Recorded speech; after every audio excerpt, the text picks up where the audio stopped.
one being representing a man for Uptown TV. You understand? Yala tenterachnen siten zare, bedelachnem ikker belen, igna je bedelnen ikkeren demenil, awada fet na matagban, kakifu adenenen fi, mengest yante antenantena, heilige maskan lisleale. In the name of the African ancestors who began the march of humankind in the womb of Mother Africa, we ask these ancestors to be with us, to strengthen us, and give us a vision for the future. In the name of the African ancestors who began the march of humankind in the womb of Mother Africa and marched down the Nile, laying the foundations for human civilization and culture, we ask these Africans to be with us, to strengthen us, and give us a vision for the future. In the name of these African ancestors who built their pyramids and their temples to their God concepts, to their principles, and to their moral values, who left us a legacy of architectural and monumental building unparalleled in the history of the world, we ask these ancestors who built the pyramids, who built the temples, to be with us, to strengthen us, and give us a vision for the future. We ask these African ancestors who took this African culture and extended it throughout Africa, building the stone cities of Zimbabwe, building the empires of the Sudan, Ghana, Mali, and Songhai, building the Swahili city-states along the east coast of Africa, and in Christian Africa, asking King Lalibela and giving him the courage to build the 12 churches of Lalibela from the ground down, monuments to the world. We ask these Africans who spread this culture to the Dogo and to the Akan and to the Yoruba and to the Bankango and to the Zulu. We ask these Africans to be with us, to strengthen us, and give us a vision for the future. In the name of the Africans who opened up Africa, opened up the Nile Valley to other cultures and other peoples, and they came in and nurtured themselves on the African greatness. First coming in early with the ancient Hebrews, and they synthesized this culture and produced Judaism. Later coming in were the Christians, and they synthesized this culture and produced Christianity. Coming in were also the Greeks, who took the African culture, synthesized it, and produced Greek civilization. And then later, the Prophet Muhammad, and with the Arabs coming into the Nile Valley, they synthesized the culture and produced Islam. We ask these African ancestors, who as part of their legacy laid the foundations for Judaism, Christianity, Islam, and Greek civilization, to be with us, to strengthen us, and give us a vision for the future. We ask those African ancestors pulled out of Africa, taken to the hells of North America, South America, the Caribbean, maintaining the spirit of African humanity in their hearts and in their minds, and who left us this enormous legacy of struggle. We ask those Africans who resisted enslavement in the villages of Africa, who resisted enslavement in the shores of Africa, who resisted enslavement in those forts and dungeons, who resisted enslavement in the holds of those ships, who resisted enslavement when they arrived on these shores in the New World. We ask these Africans who ran into the highlands of northeast Brazil and established for 100 years the first free republic in the Americas, the Republic of Palmares, and their last great leader, Zumbi, whose spirit and sacrifice. We ask these Africans who replicated the Brazilian experience and went into the highlands of Jamaica and became the maroon free communities. We ask these Africans who went into the backwoods of the Guyanas and Suriname and created free republic of the Suramaka and the Ajuka. We ask these Africans who went into the backwoods of Georgia and the swamps of Florida and moved with the Seminole Indians and resisted oppression. We ask these Africans who left us a legacy of struggle and resistance, the likes of which no one in the world has, to be with us, to strengthen us, and give us a vision for the future. We ask these Africans who created and laid for us a foundation of struggle and resistance that was passed on generation after generation, that was passed on to Harriet Tubman, who fought her way out of enslavement and became a symbol of freedom for all of us. Similarly, Frederick Douglass and hundreds of thousands of others fought their way out of enslavement. We ask those Africans who went with Boukman Dessalines to create the greatest revolutionary experience in the history of the world, the Haitian Revolution, leaving us a legacy, the likes of which no one else has had. We ask these Africans to be with us, to strengthen us, and give us a vision for the future. Let us start our class with a prayer.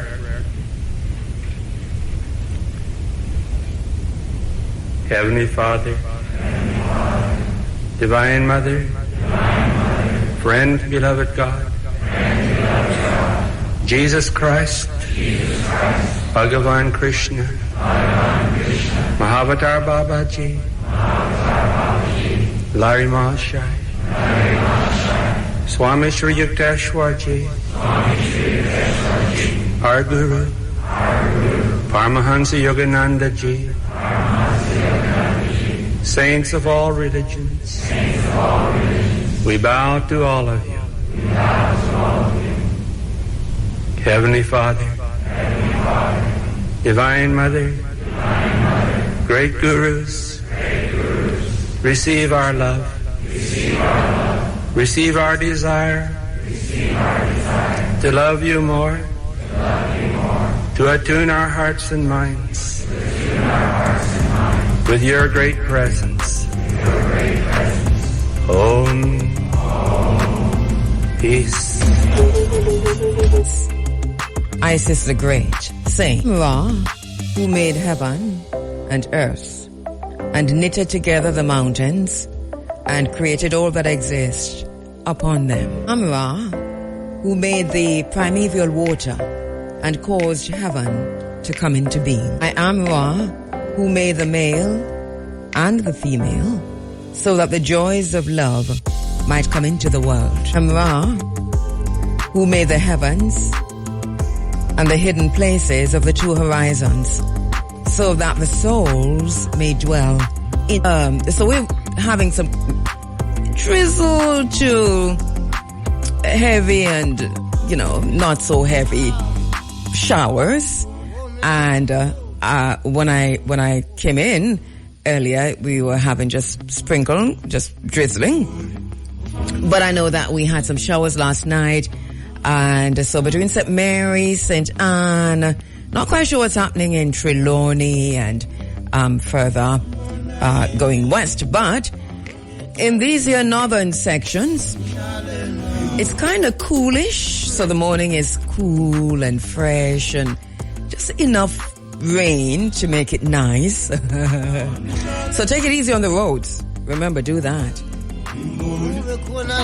Because we could see the slick on it's that kind of rain, that makes it slippery when you're driving. So take it easy on the roads. Look out for the rains if you're heading in these directions, St. Anne, St. Mary, or if you're driving in these areas. My name is Kabu Ma'at Kheru. We're going through until 10 o'clock when the Big A comes in with the Sunday Sunshine. You're inside of the Africa Forum. It is to reunite the African family for development. It includes blazing new paths towards Africa's rendezvous with destiny, bearing witness demanding change, crafting an African-centered agenda for change and development. We are in June, just heading into the hurricane season, and we're hearing that it can be one of the busiest ones in recent times, that everything, it's a perfect storm. No pun intended. Okay, pun intended. So, considering our situation, for them to tell us to go do this and go do that and go do that, there's some things we can do right now to ensure that we are prepared for any eventualities. So if a hurricane comes, at least we would have done so much already. I know it's daunting, but we've got to do what we've got to do.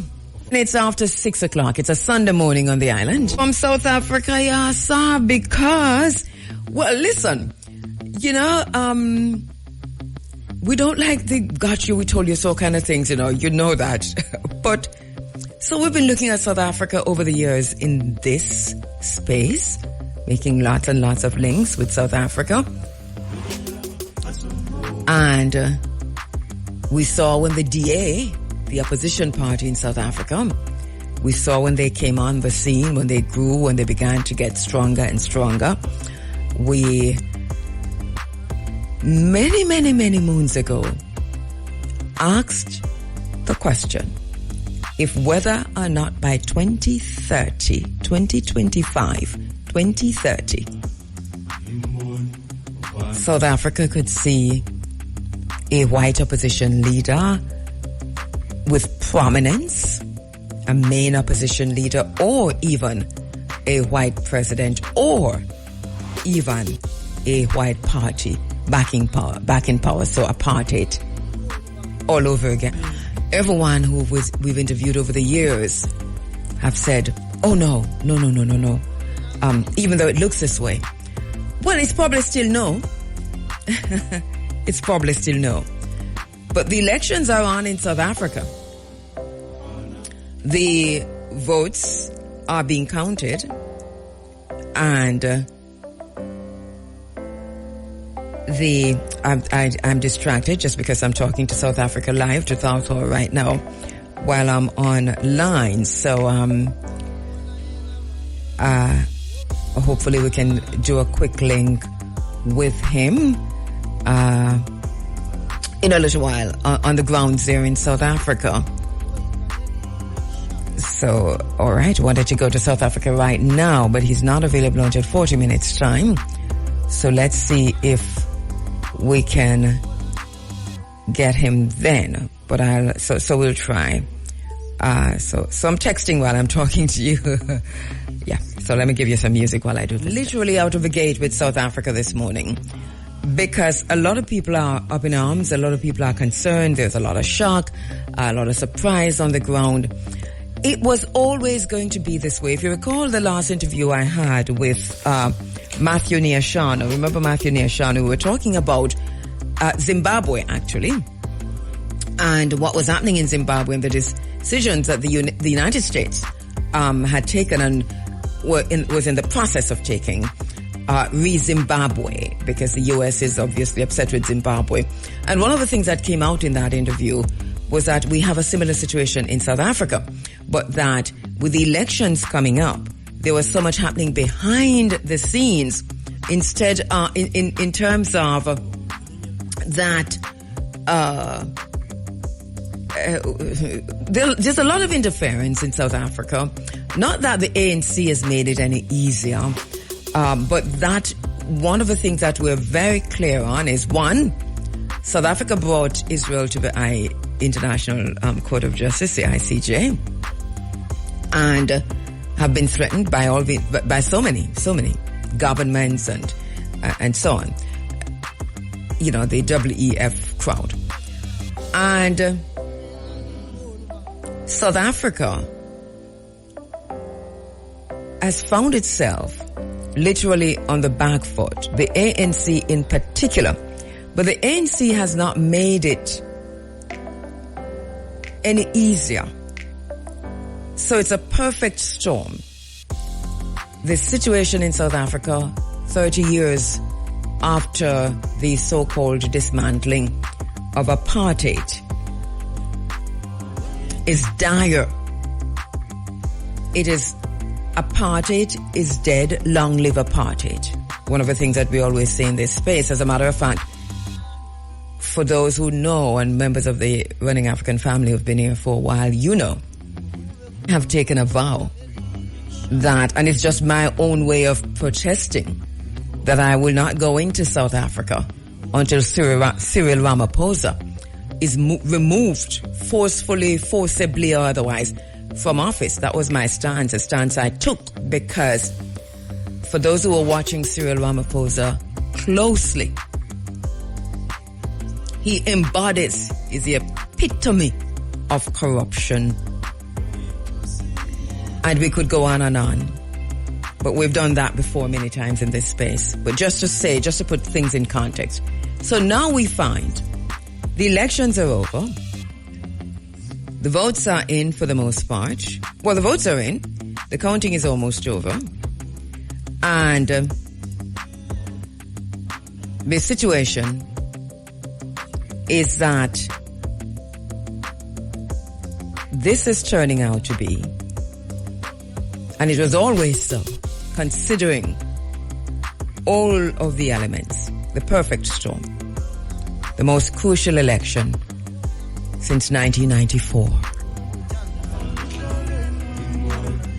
The ruling African National Congress, the ANC, is witnessing in real time the collapse of its support. Going in, the ANC expected this kind or a similar kind of situation. Maybe they expected a 45%. So they needed 51% at least. But it's looking dire for the ANC. And we see the second largest party, the white-led official opposition, the Democratic Alliance. It appears second. We're paying attention to all the calls for recounts and so on and so forth, but all the candidates so far have accepted the results as they are unfolding. This is a situation in South Africa right now where the white-led Democratic Alliance,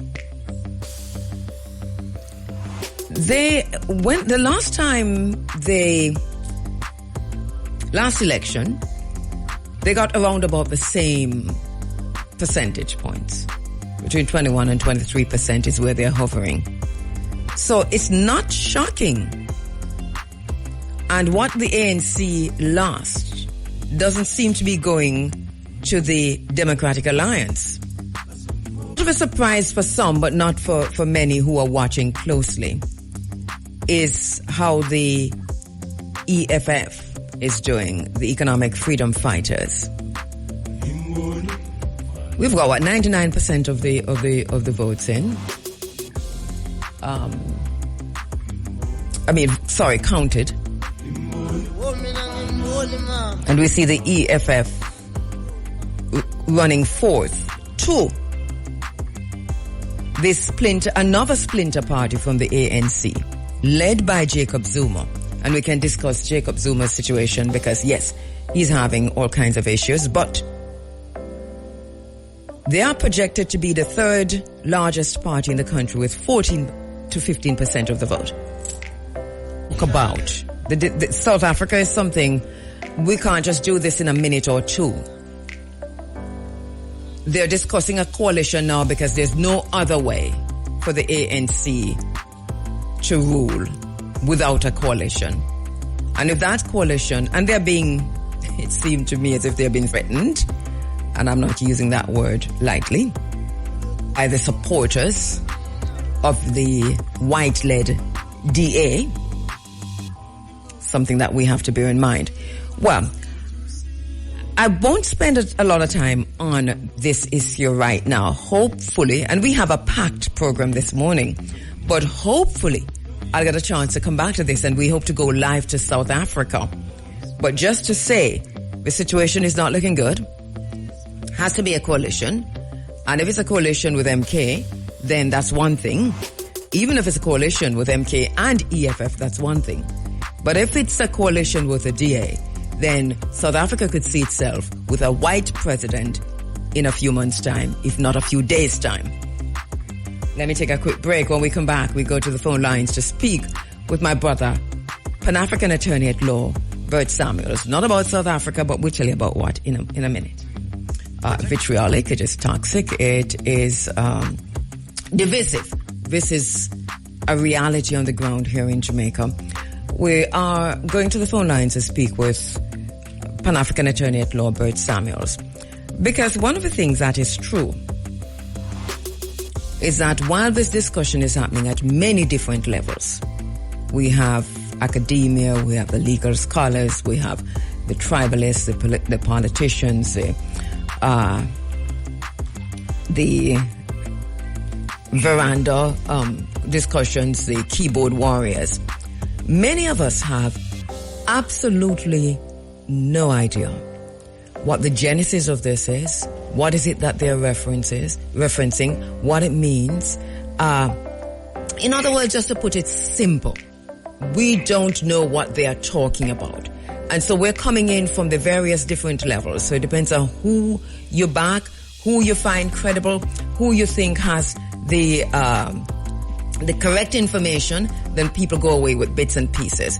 One of the things we want to do in the next few minutes is to have a conversation with someone we know is credible, who understands this from not just a legal perspective, but a Pan-African perspective, personal perspective, because he's living, working in the space and has literally been part of the ongoing experiences. So the lived experiences, as opposed to, and also with the researched experience and the academic experience of a legal experience. Pan-African attorney Bert Samuels is online to help us to understand where all of this is coming from, why they're having this conversation, and what it means. Good morning, Bert.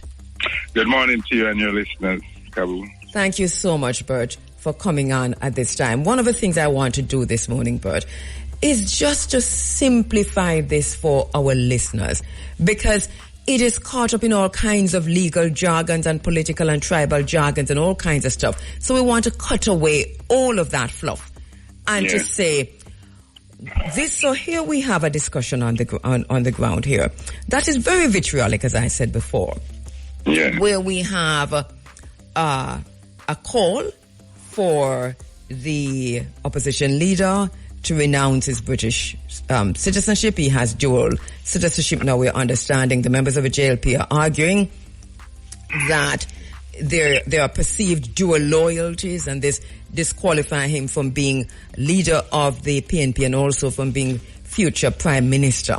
Can you explain to us what is happening here? Well, firstly, Kabu, you remember that our history, Garvey said if we don't know our history, we're doomed, we're condemned, right? Mm-hmm. So before 1962, our grandparents could just take their birth certificate, go to the British ports, show them that they are Jamaican birth and therefore we are members of the British Empire. We had to get into England. That is why it was very easy to draft our grandparents to fight in the two tribal wars in Europe, 2 world wars. So the question of Jamaican citizenship really came in 1962 when we got so-called independence. So we no longer now, we reach a position where we have to get a visa to go to the country. They are through asking us to fight their wars.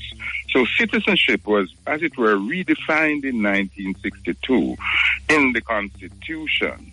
And therefore you'll find the provision that says that every person, section 9.2 of the chapter 2, every person who is a British subject without citizenship under the British Nationality Act, or who continues to be a British subject under section 2 of that act, shall by virtue of the status of that be a Commonwealth citizen. So the Constitution made sure to declare that English people are Commonwealth citizens. What's the importance of Commonwealth citizens in the Jamaican Constitution? What it means is that if you're a member of the Commonwealth, and it sets out what countries were Commonwealth countries, and you live here for 1 year, you can now be qualified to run in the election and become a member of the House of Representatives. So it made sure to make Commonwealth citizens, including British citizens, qualified to run in elections once they show that they were living here a year before applying to become a member of Parliament or to run in elections. So this would be part of the vestiges of colonialism that you and I have been talking about a lot. That's right. So an American citizen cannot come here and after 1 year qualify. So they were making sure that the Commonwealth, which is historically countries exploited and ruled by England, that they can come here and live for 1 year and they qualify to become members of Parliament. Now, the Constitution is not constructed in such a way where it says who can be Prime Minister. Your first step is to become a member of Parliament. And once your party wins the election, the Governor General looks at who in your party is the leader of that party, and you become Prime Minister. So there is no definition of who can be Prime Minister other than that you're a member of Parliament. Mm-hmm. Am I making it clear? Yes. So once you're an MP, you can become a Prime Minister. Mm-hmm. So what the JLP is saying is that the leader of the opposition has dual citizenship. It does not exclude him from becoming a member of Parliament, because among their ranks, I gather, there is now a member of Parliament who has dual citizenship. What they're saying is that to be Prime Minister, you should not have your feet in more than one country. But that's not a constitutional problem. It is something that is being politicized and made into a point.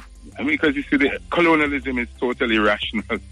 You know, who is citizen and who isn't citizen can shift from time to time. Right, because what we are asking of you this morning, Bert, is not, and I'm thank you so much for doing this. It is not our personal opinions, but what is constitutionally allowed right now. That's right. So I hear you saying that constitutionally, as it stands now, the Mark Golding's having, as a leader of the opposition, aiming to be a future prime minister with a dual citizenship of the UK and Jamaica, the Constitution allows for that right now.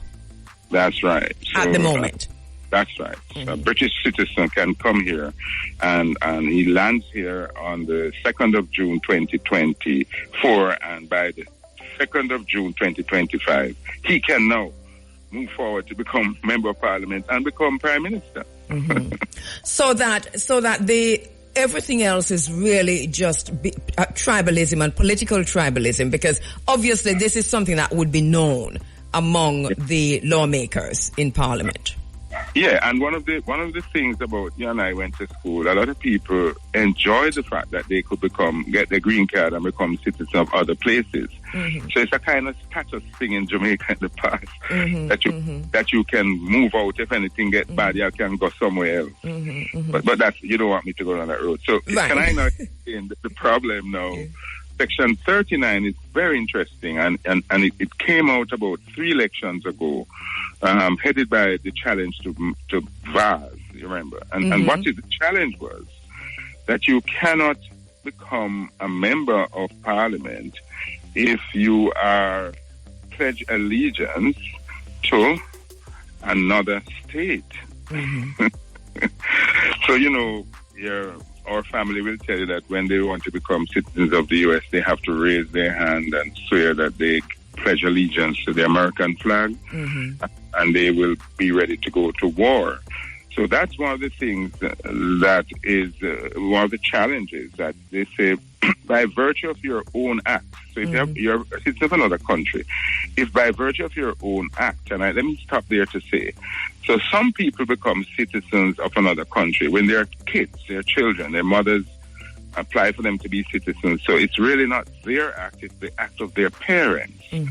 So there are 2 kind of citizens contemplated by the Constitution, 2 kind of foreigners. One, where you do it by your own act. That means you do it by applying when you're an adult, as opposed to becoming a citizen because your parents, when you were a child, applied for you to become another citizen. There's a distinction there. And the Vaz case 5 years ago, 3 or 4 elections ago, showed that he had applied as an adult to become a citizen, and that made the difference.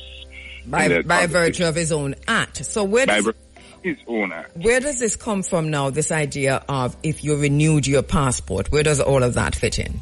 That discussion on renewal of passport. That would be your own act, and what does that mean? So Kabu, as a 5-year-old girl, becomes a citizen of the U.S. because her parents applied for her. But what happened when Kabu becomes an adult and she's renewing her passport? She now is deliberate, and she's asking now to continue to be an American citizen as an adult. So the reapplying for your passport as an adult is seen as an act which you are now pledging allegiance as an adult to a foreign country. So who sees that? Does the law see it that way, or is it something that we're saying? The Constitution doesn't say that, but when they are interpreting, have you pledged allegiance to a foreign state? The question is, did you do it as an adult or you were a child?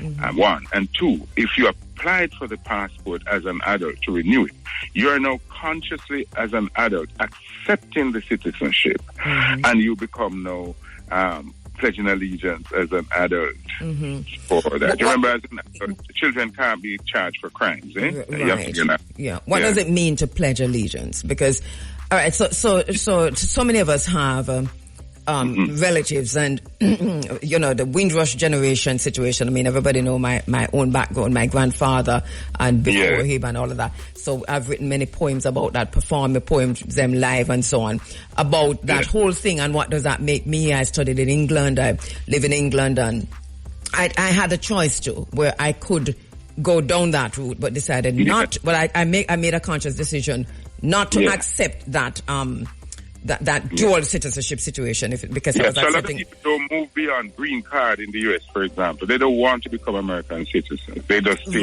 with card. So in Mark Golding's case, this ongoing conversation, understanding the British situation, is it for him the renewal of his passport, and we are assuming that he renewed his passport? I think that discussion is out there in the public sphere also.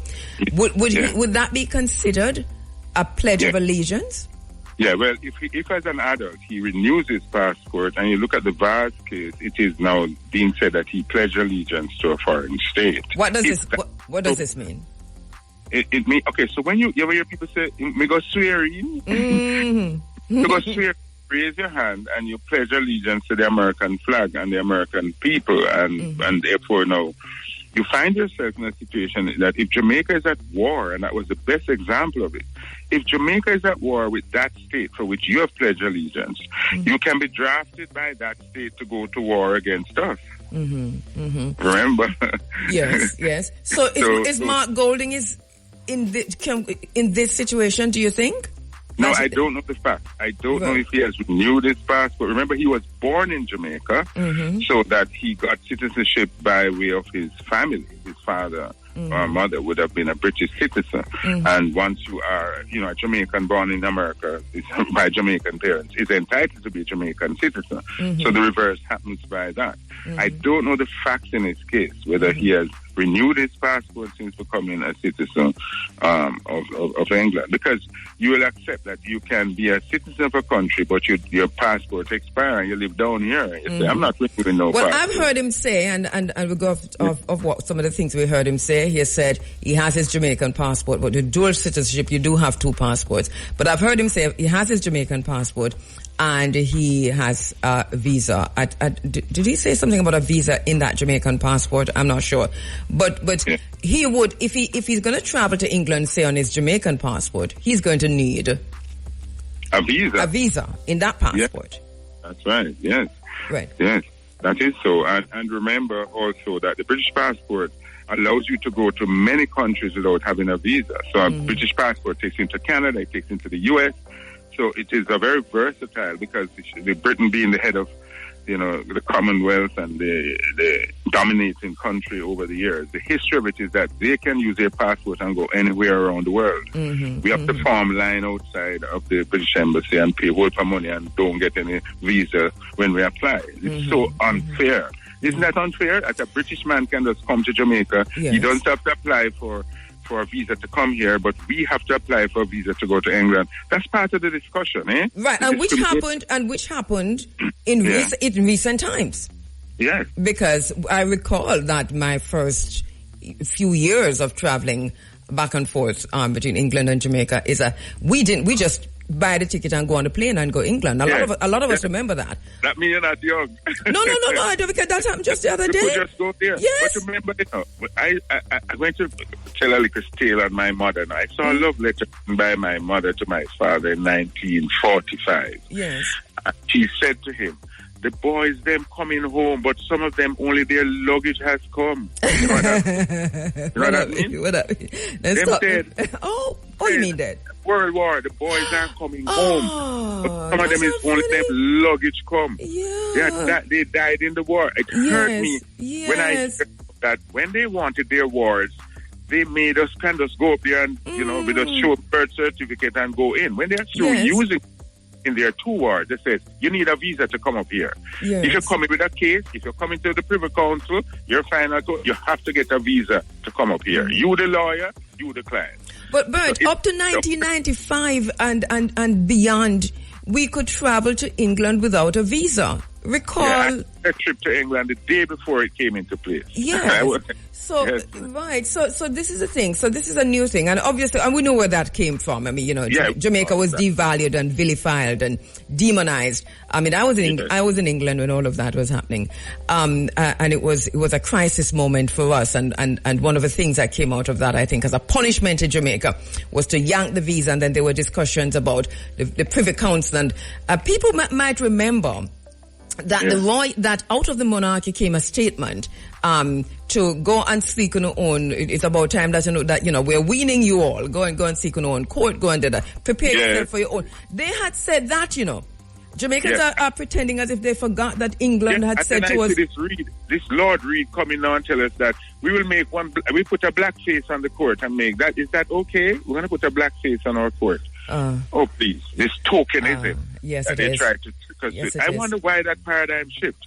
Why are they rejecting us about 20 years ago and now they say, let it say. Right.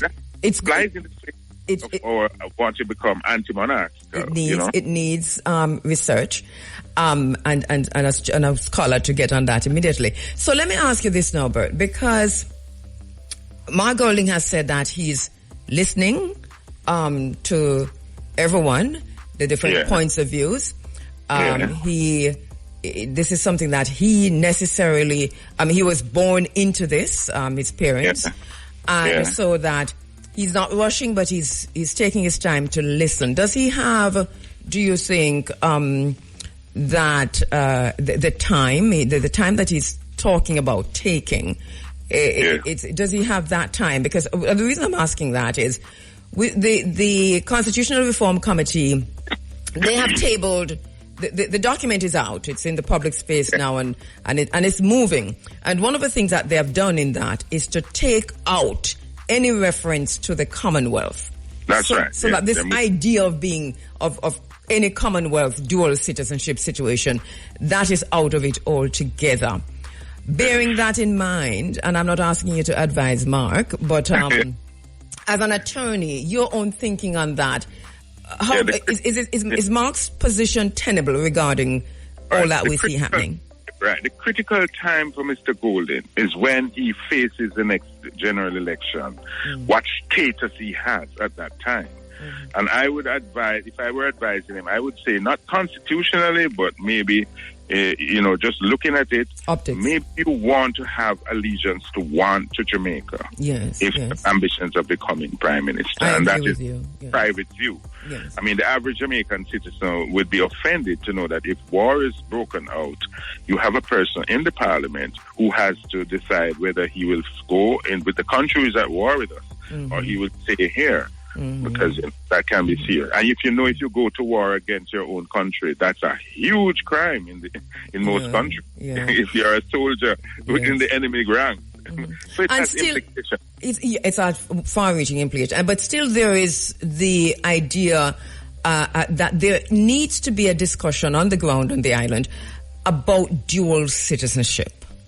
And so many in the diaspora who want to be part. And it's not just dual citizenship, but the colonial history with respect to Britain. Because if a Haitian comes here, we would embrace him. He's not a member of the Commonwealth, but we would embrace him more than a British man because the Haitians are our brothers. We have a common history. But when you have a country which used to colonize us, and make sure they put in the Constitution, which was drafted in Buckingham Palace in April of 1962, telling us who can be a parliament here, and it must be a member of a former enslaved country. Those things are historically wrong. So we need not embrace that, because Britannia doesn't rule away for us anymore. Doesn't. So that we see what the Constitution says now. What the Constitutional Reform Committee has tabled. So your own thinking as an attorney, let's talk about what it ought to be in the next 2 minutes that we have. Yeah, I think what it ought to be is you should be a citizen of Jamaica and you should not be a citizen of any other country for you to sit in the House of Representatives. I'm not even going as far as Prime Minister because you have to, that's the first step to be in the House of Representatives. You should be of allegiance to one country. That's my view. Mm-hmm. So that right now in the parliament we have, I assume, more than one, probably more than two, maybe more than three, but there are obviously a few people there with dual citizenship. What do you think that process should be? Should it be an immediate situation that we see Matthew Samuda saying, he's found out, and if he wasn't found out, he probably wouldn't even come forward. But he's found out, and he says, I'm now in the process of renouncing. That is yet to be seen. What do you mean that he's found out? I mean, he knew at all times that he was citizen, right? When no, he knew him. I mean, we the people found him out. Because he answered a question on Emily's program on Radio Jamaica. It went viral. And it went viral. And then he says, no, well, yes, it is. Well, he said plainly to the journalist, to Emily, that yes, I was born in London. I have a dual citizenship. And once that came out, then the next thing from him was, I'm going to be renouncing. I'm starting the process. Yeah. Because, Kabu, who wants a representative who, if things get bad down here, them can pack up and run, go and leave with? We don't want that kind of representative. Right.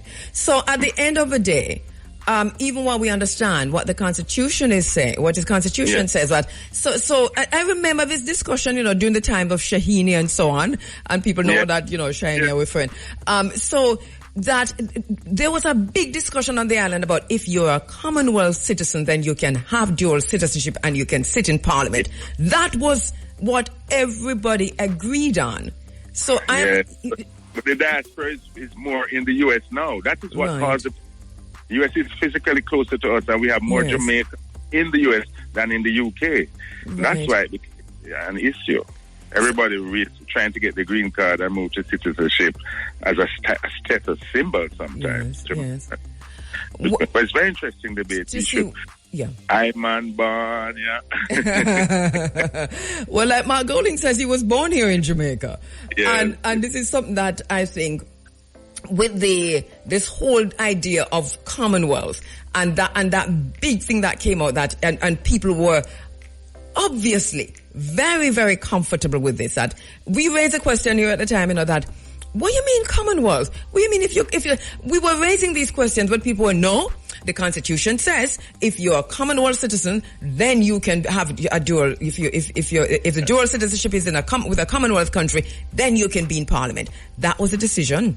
That was the consensus on the island. No, obviously. We have had a past Prime Minister, haven't we, who was not born in Jamaica, haven't we? Yes. Okay. Right. So here we are. So as we change, and I hear, and the thing I was saying, so Mark Golding has said that he's listening and he's open to taking on advice and so on. But coming from us and coming from this Pan-African space, I agree with you that regardless of what is constitutionally right, because it is Britain of all places, then that carries a whole other a slew of problems with it. That Mark is going to probably find it a little bit difficult to maneuver that.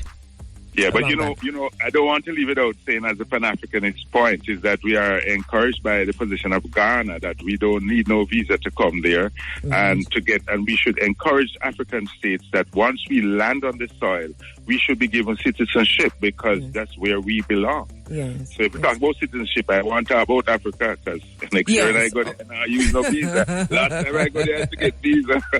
I am not a citizen of Africa. So I wonder how that will work on the other end. If somebody like you has a dual citizenship for Ghana, can you be Prime Minister of Jamaica? Just check. That would be problems, because I wouldn't give up that, I tell you, Kabu.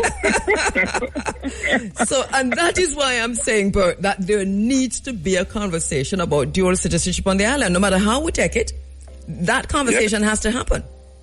So where your great-great-great-grandmother born, Kabu? Well, I am still trying to find her because, where exactly she was born. I'm assuming that she was born on the continent of Africa. So that we're kind of looking at that. Yes. You see, because you don't want a state of statelessness. That's a problem. Statelessness, exactly. But I understand that in the Constitutional Reform Committee that they have put a cap on how far back you can go in terms of the dual citizenship or in terms of your citizenship, not dual, but citizenship, that it is 3 generations. Okay. I haven't read the document. I've just kind of glanced through it. Yeah, but I think they've said 3 generations. But what I want you to do is for both of us to read the document. I want to invite you, and we'll take the 4 hours, and we'll read the document to the people in Panda Radio and try and understand it live on the radio. You're okay with it? To speak about world citizenship. But look here, you're going to spin the thing on the head at 7 o'clock. These are exciting times, my darling. It is. Yes. Thank you so much, Bert Samuels. All the best, Kabu. Appreciate it as usual. Thank you so much. All right, you're inside of the Africa Forum. This is Running Africa, and thank you so much for joining us on the 107s. You know, a serious discussion on the ground here in Jamaica. And I want us to have this discussion without the emotion and the anger and the spitfire and the tribalism.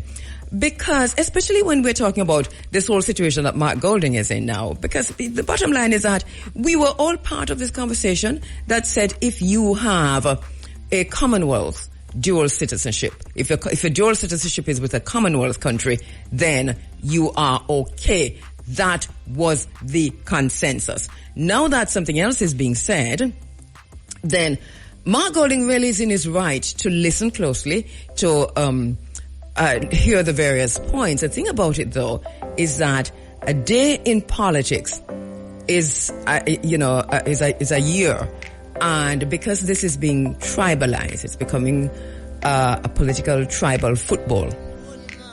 That I don't think he has that amount, the amount of time that he thinks he has. Lines again. To speak with my next very special guest, Member of Parliament for South St. Anne Northwest, past president of the Jamaica Medical Doctor Association, medical doctor and attorney at law, Dr. Dayton Campbell. We're standing by to speak with Dayton, so let us get his perspective. Online, that's Dr. Dayton Campbell. No stranger to the space, as you know very well, but we are going to be talking about something far different from anything we've ever spoken about on this program, Dayton and myself. So we're standing by for that. Coach Glenn Mills was an exciting event. It ran like clockwork with a slew of brilliant performances.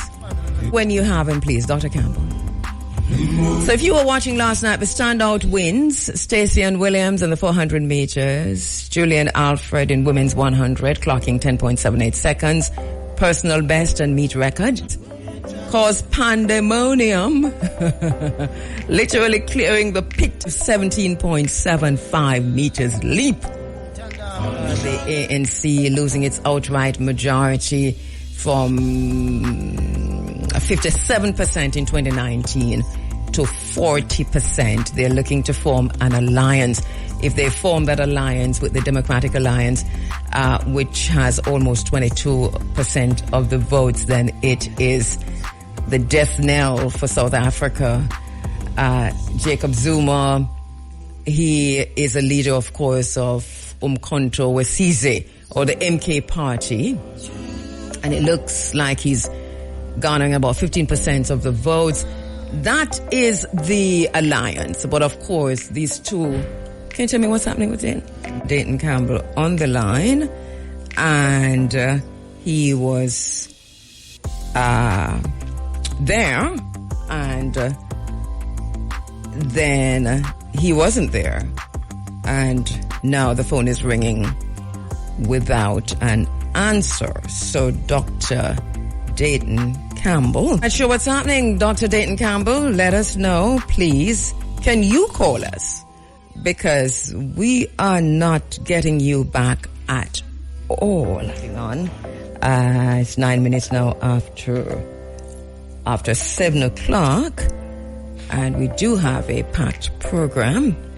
It is by consensus. The opposition party, the PNP, says they are not signing. So I'm not quite sure how you say consensus when you have discord and dissonance, if you will. Right. So We're talking about the Constitutional Reform Committee and the fact that the document is out now, so you can access that. The ads are running as to where you can access the document.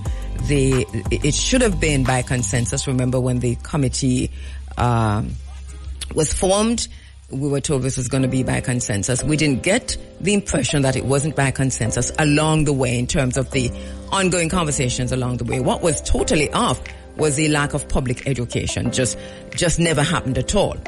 But now we understand that it really wasn't by consensus. And how do we know this? Because the PNP has held a press conference and they have said there are some things that we're not signing until certain things are in place. One of that, of course, includes the Caribbean Court of Justice and remind me of the others. But so there are points of contention. There is no minority report. There's no minority report. And you know how these things work with Parliament. If there is a committee, parliamentary committee, that is convened and is supposed to be by consensus, and there is not the kind of consensus that you wanted, you do not just publish a document and say it is by consensus. You produce a minority report to identify the points of contention. There is no minority report. Let's bear that in mind. Hello? Kabu. Good. I thought that we lost you. Are you traveling? I'm taking a walk to the shops. Can you hear me? I am hearing you, but I know it's early morning and so on, but can we find a place where we don't lose you? Is that possible? Well, I've left the house, so basically I'm away from Wi-Fi, so I can only do direct call. Oh, but this is not this is Tauto. No, Tauto, I am so sorry. We're making this connection with South Africa. This is South Africa. This is Tauto. Tauto, my brother, I just confused you for a minute. I thought you were another guest. Thank you so much. I understand you're taking a walk there in South Africa with no Wi-Fi. So I'm going to leave it to you. I'm just going to ask you one question. Give us an update on what the situation is in South Africa right now, with the election and the election results. The situation is quite interesting. For the first time in 30 years, the ANC has been brought under 50%. So basically, there is no winner. There's no one single party that is born to form a government. So we are going to the government of coalition. But the greatest winner in this election is former President Jacob Zuma and his MK party, because he managed to win the province of KwaZulu from the ANC. So the ANC is currently lost to 2 provinces. The other one is lost. All right, we're not hearing you so well, Tauto. I'm so sorry about that, because I hear you saying the KwaZulu Natal, the ANC lost that to the MK, which is Jacob Zuma's party, and so this is a big province to have lost. And there's another one that you pointed out. Well, the other one is the Western Cape, which the ANC lost it from 2016. Mm-hmm. And that's to the DA. Since 2016. Sorry? Did they lose that to the DA, to the Democratic Alliance? Yes, to the Democratic Alliance since 2016. Mm-hmm. And the problem with this liberation movement is once they lose ground, they lost it. They never recovered it. So they've lost Western Cape to the DA, and now they've lost MK to, they've lost KwaZulu-Natal to MK. MK has become now number 3. It has even surpassed Julius Malema's Economic Freedom Fighters. Yeah. So did the Economic Freedom Fighters did they do worse than we expected, or did they do just about what we expected? No, they did worse than we expected. Even in KwaZulu-Natal, MK ate everybody's lunch. It took everybody's lunch. Wow. Based on everybody's votes, the ANC, it was hit the most, but EFF, IFP, which is the traditional stronghold of the IFP, which is another Zulu party of the late Mangosuthu Buthelezi. So MK ate everybody's lunch, and EFF did worse, even in most provinces. But then, as strategists, they are just happy that they brought the ANC where they always wanted, which is below 50%, which means President Ramaphosa is either going to resign or get fired by his party, or they form a coalition with the DA, and then they can be able to rule, because DA has got about 22% of the votes. And the ANC, last time I checked, they had counted about 99% of the votes. It was at about 40%. Just lost about 15% of the votes. It never happened before. So 57% to 40%.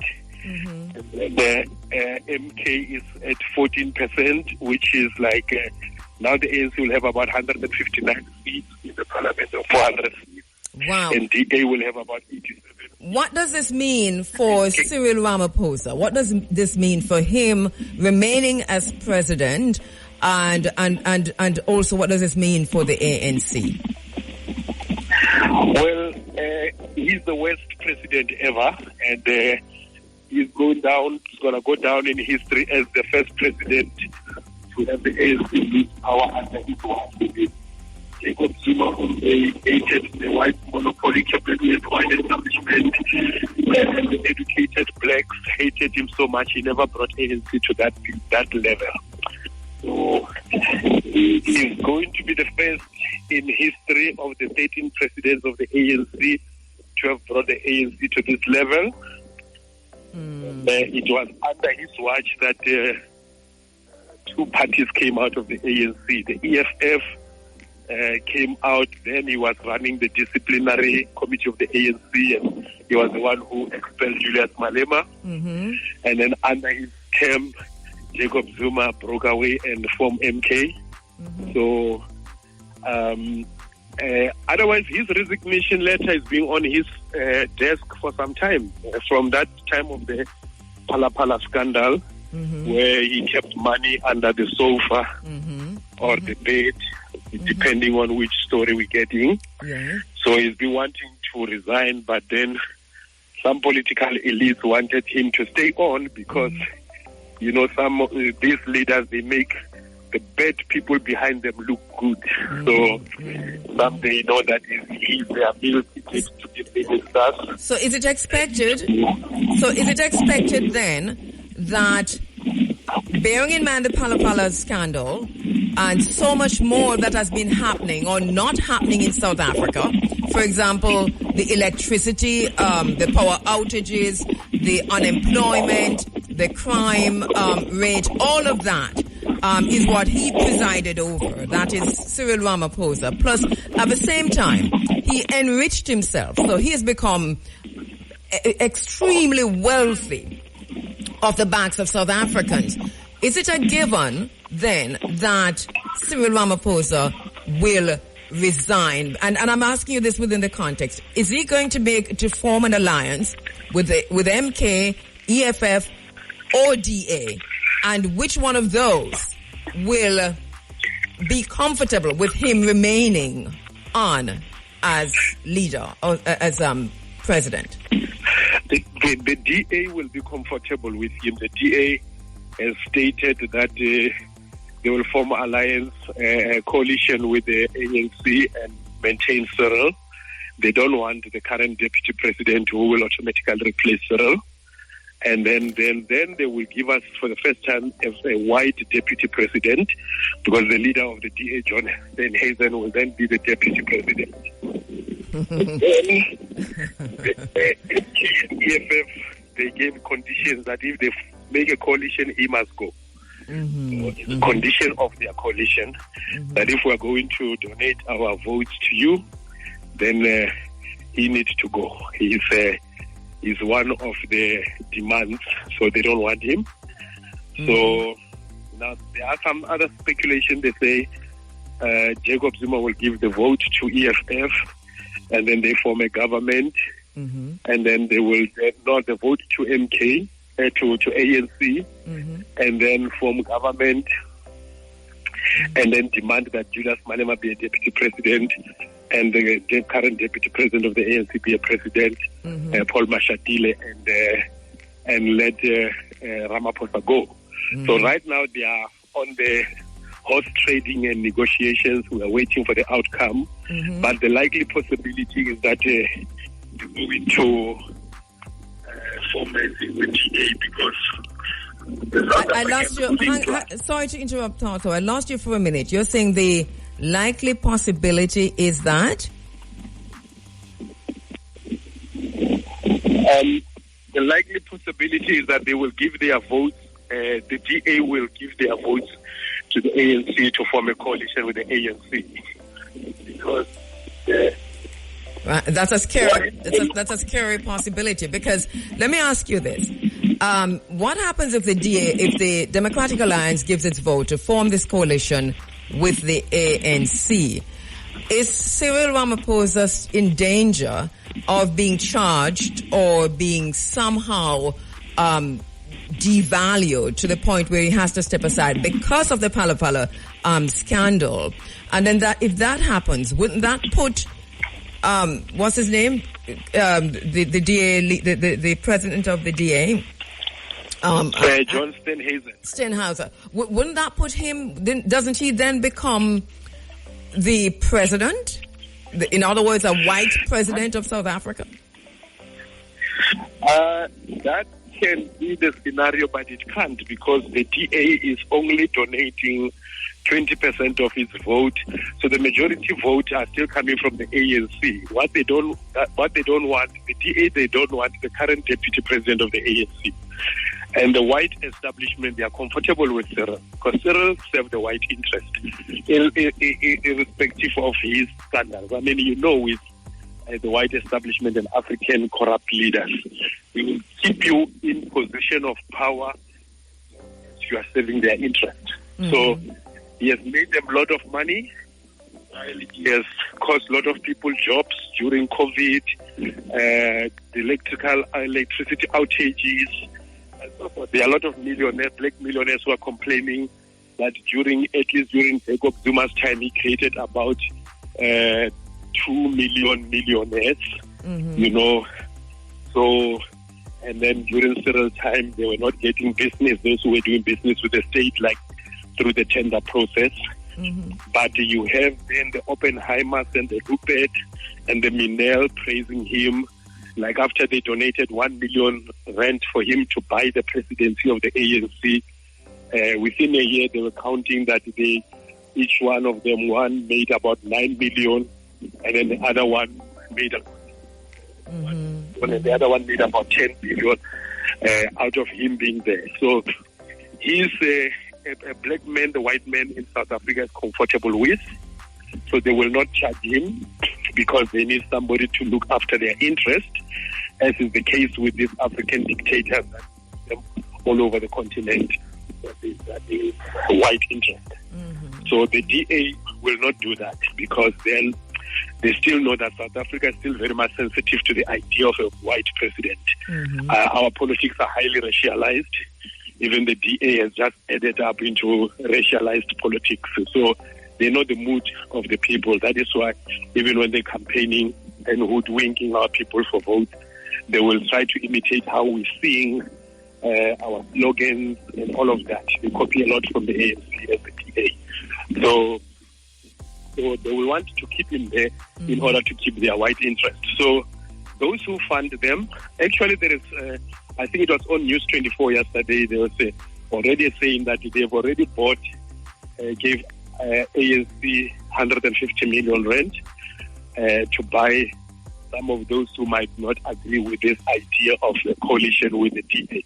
So it's very possible the ANC in 1994 had a coalition with the former apartheid party, the National Party, and had declared the former apartheid president as the white deputy president of new South Africa together with Thabo Mbeki. So they've done it before, they're going to do it again. And you sound very confident that this is what that they are about to do.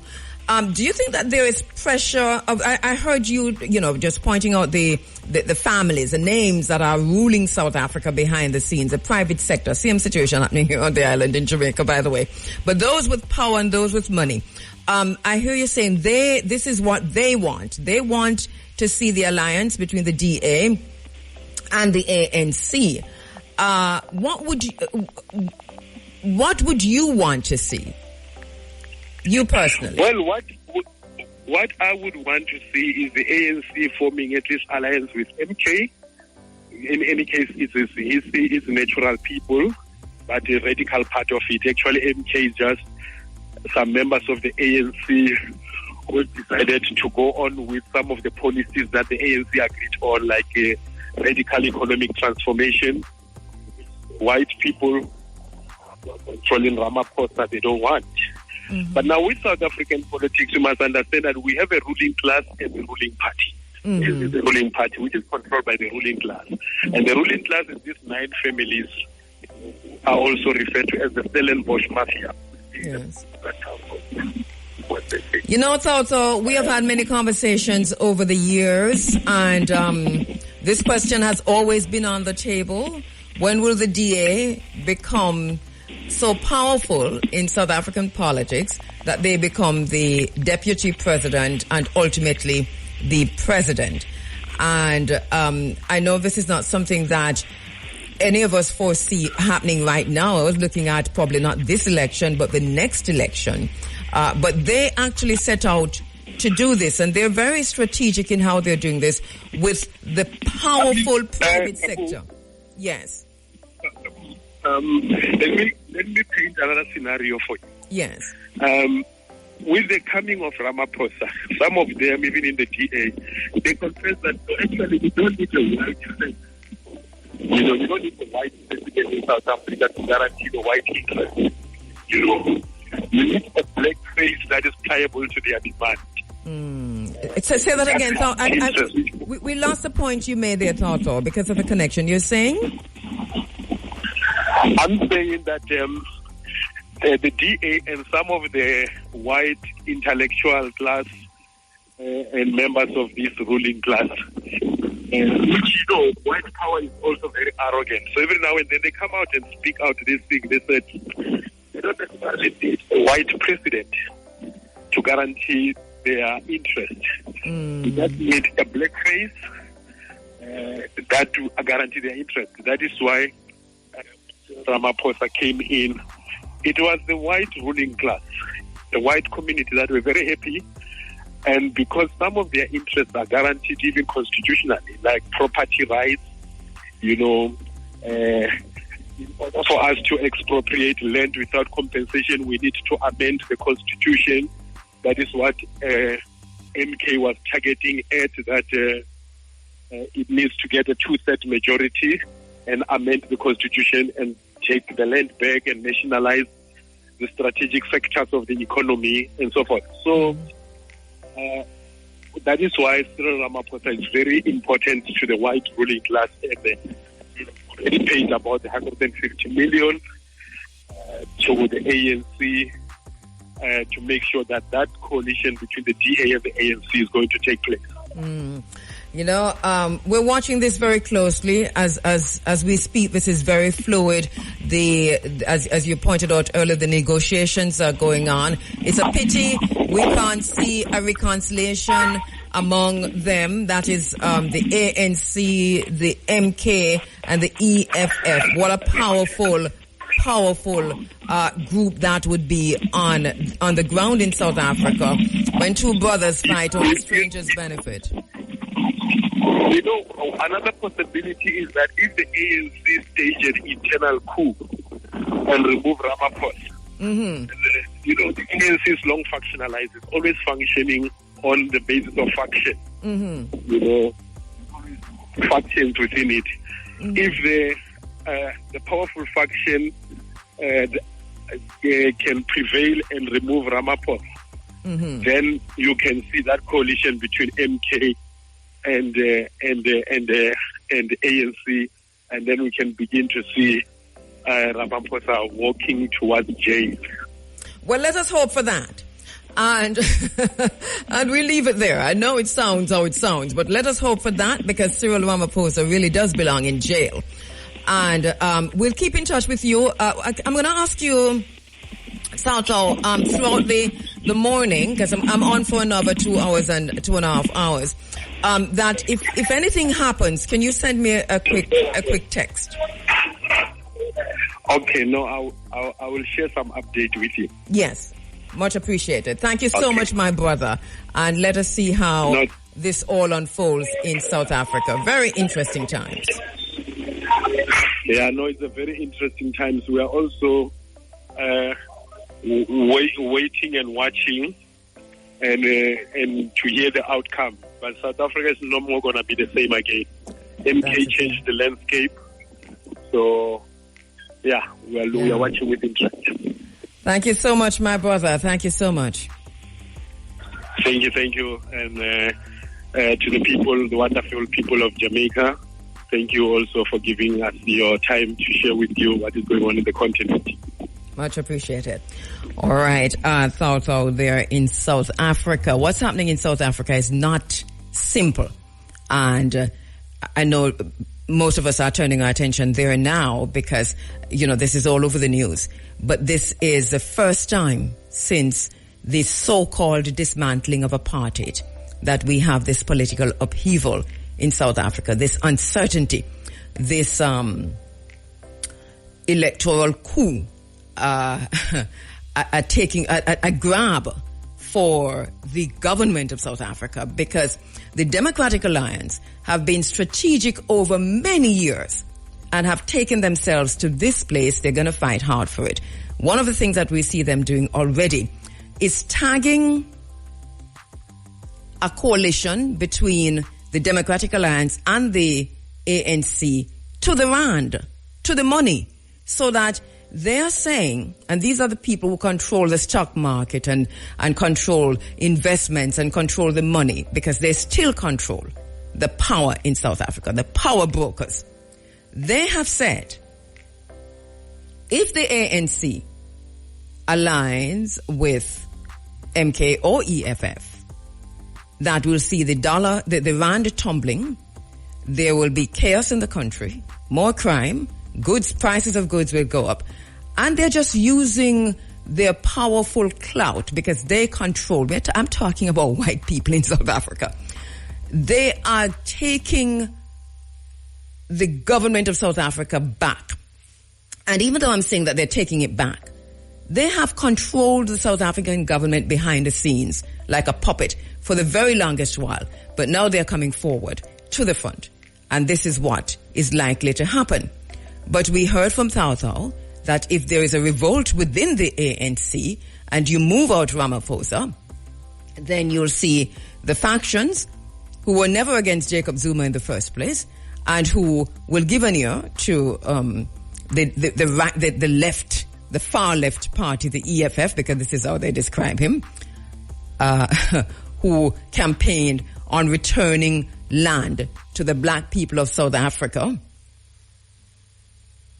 This is an interesting situation that we might see a coalition there.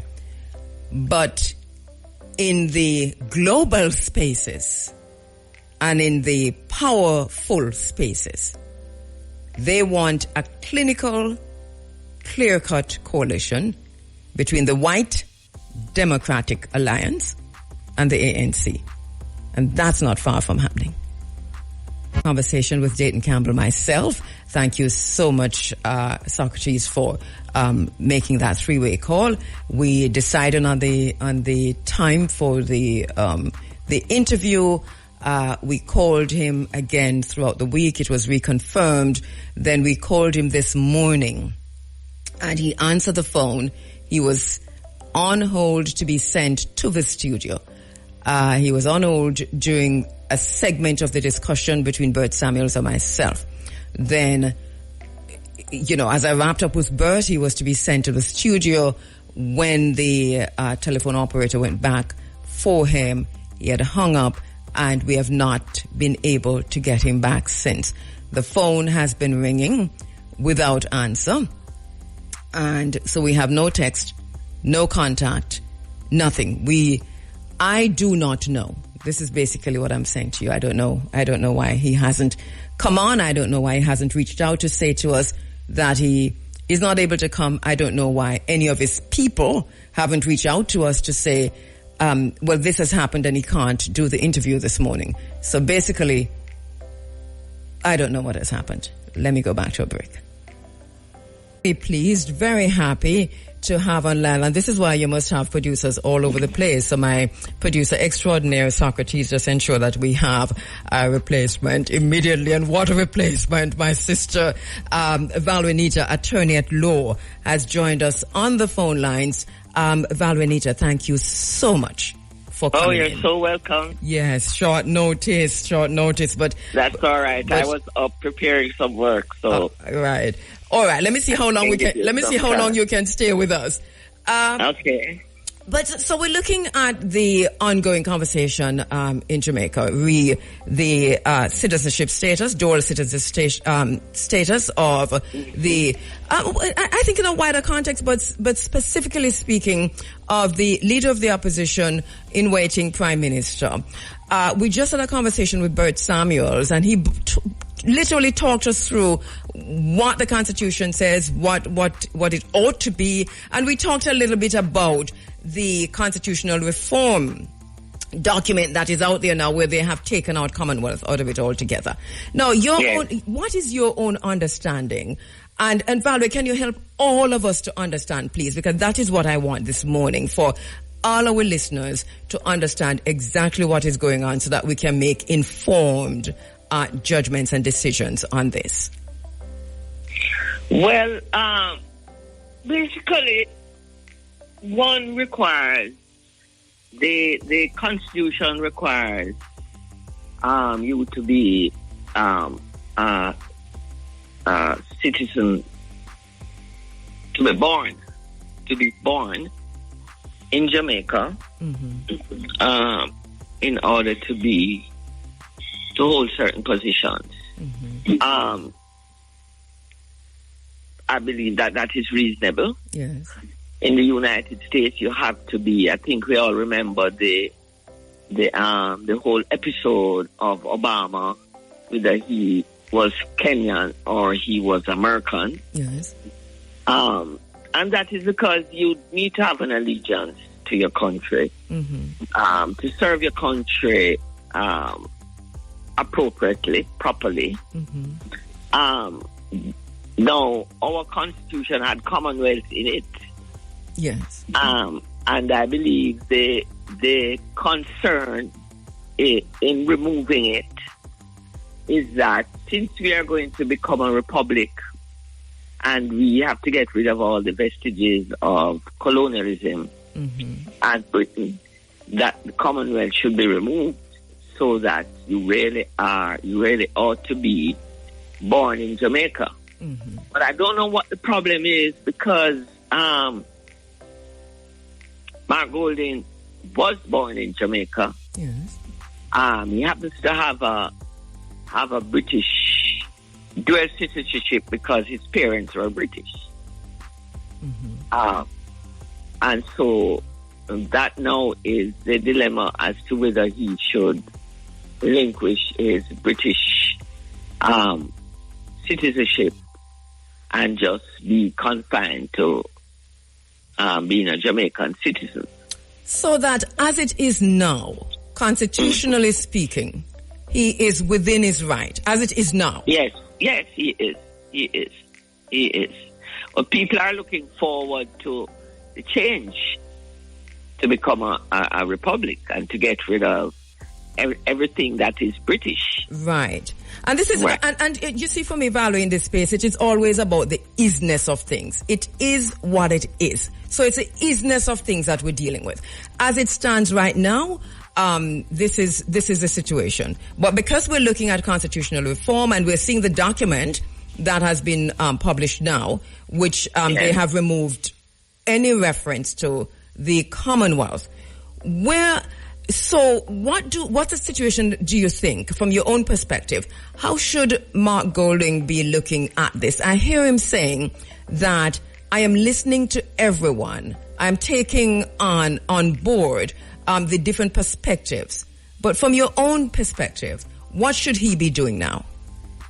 Well, really and truly, he should be relinquishing his British passport if he wants to be Prime Minister of Jamaica. It's simply that. If the amendment to the Constitution is going to remove Commonwealth, then so be it. I don't know. We tend to make big things out of little things. But if the important thing is we have to abide by our Constitution. Yeah. So if the Constitution is amended and it removes Commonwealth, and he will have to give up. It's just simply that. If not now, then certainly later. As long as he wants to be Prime Minister or a member of Parliament. Precisely. And I wouldn't even say if not now, later. I would say if it's going to be done, which clearly it is going to be done, just do it now and move on.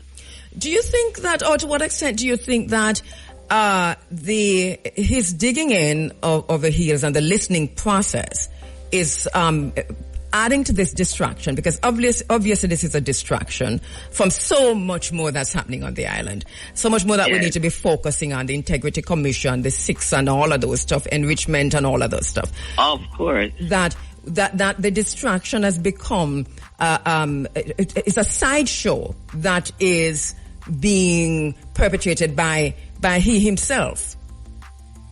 Yes, just do it. If you're serious, you want to become Prime Minister, you want to serve the country, just do it. Simple.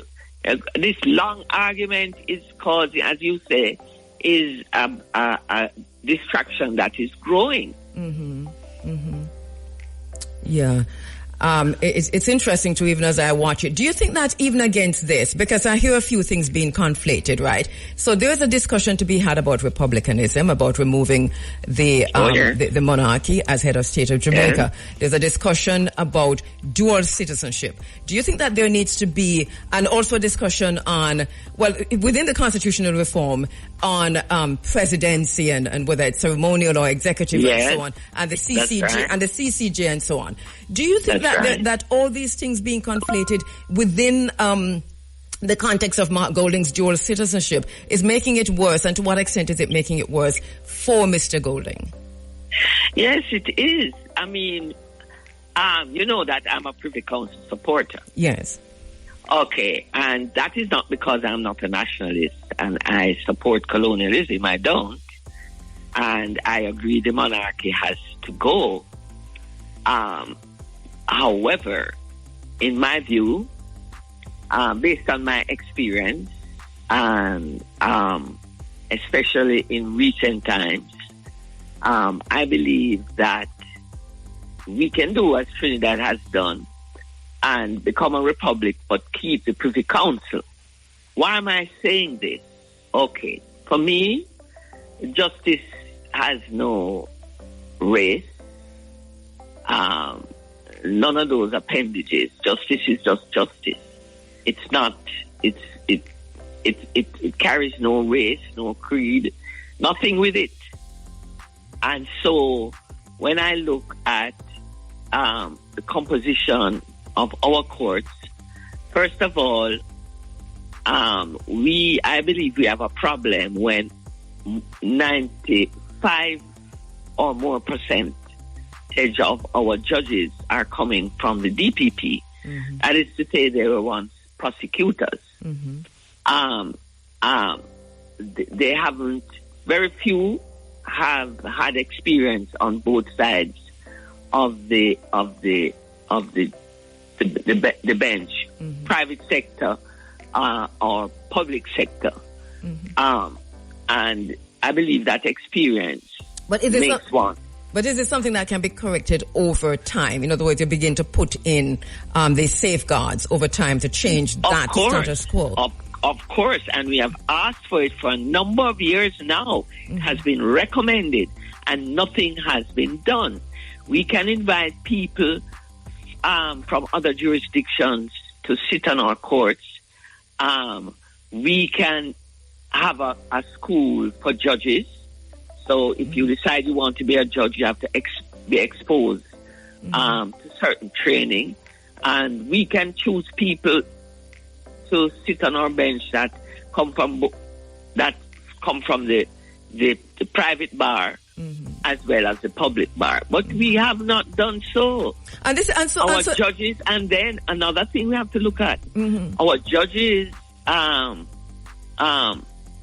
go beyond the age 70. So we are losing a lot of judges in a remember, this is a small country. We're losing a lot of experienced judges because they have to retire at 70. Yeah. So we have to look at our situation in Jamaica. Yes, other judges are retiring at 70. Maybe we need to look at them continuing beyond. And so the point I want to raise then, Valerie, bearing in mind your support of the Privy Council, so your support of the Privy Council is contingent on these changes that needs to be made, and so that if these safeguards are put in place, then you would have a different outlook regarding. Of course. All right. Of course. Okay. Point well. Of course. Also, if we gain confidence. Sufficient confidence in the Caribbean Court of Justice, then the position changes. But right now, what I'm interested in is justice. So I understand you, and your point is very nuanced, and I hope that our listeners are getting it, because I have a barrage of messages coming in, because of course you're in a post-colonial space, decolonized space, and so on and so forth. Precisely. So, right. So that but I hear the nuanced conversation, the point you're making, and I hope that I was able to help our listeners to understand. Yes. So let me ask you this, because is there a need for a conversation on the ground beyond and within the Constitutional Reform Committee about dual citizenship? Because they seem to have literally just write that off. That is a no-no. Do you think that there is a space for this, considering what the diaspora is asking for? Any changes to our Constitution must be decided by the people of Jamaica. That's my view. Whether it requires a referendum or not, I believe there should be a general education program throughout the island, and that our people should be able to decide what they support and what they don't support, because at the end of the day, the Constitution is going to affect each and every one of us. And this is a small island. We are not huge. Our population is not huge.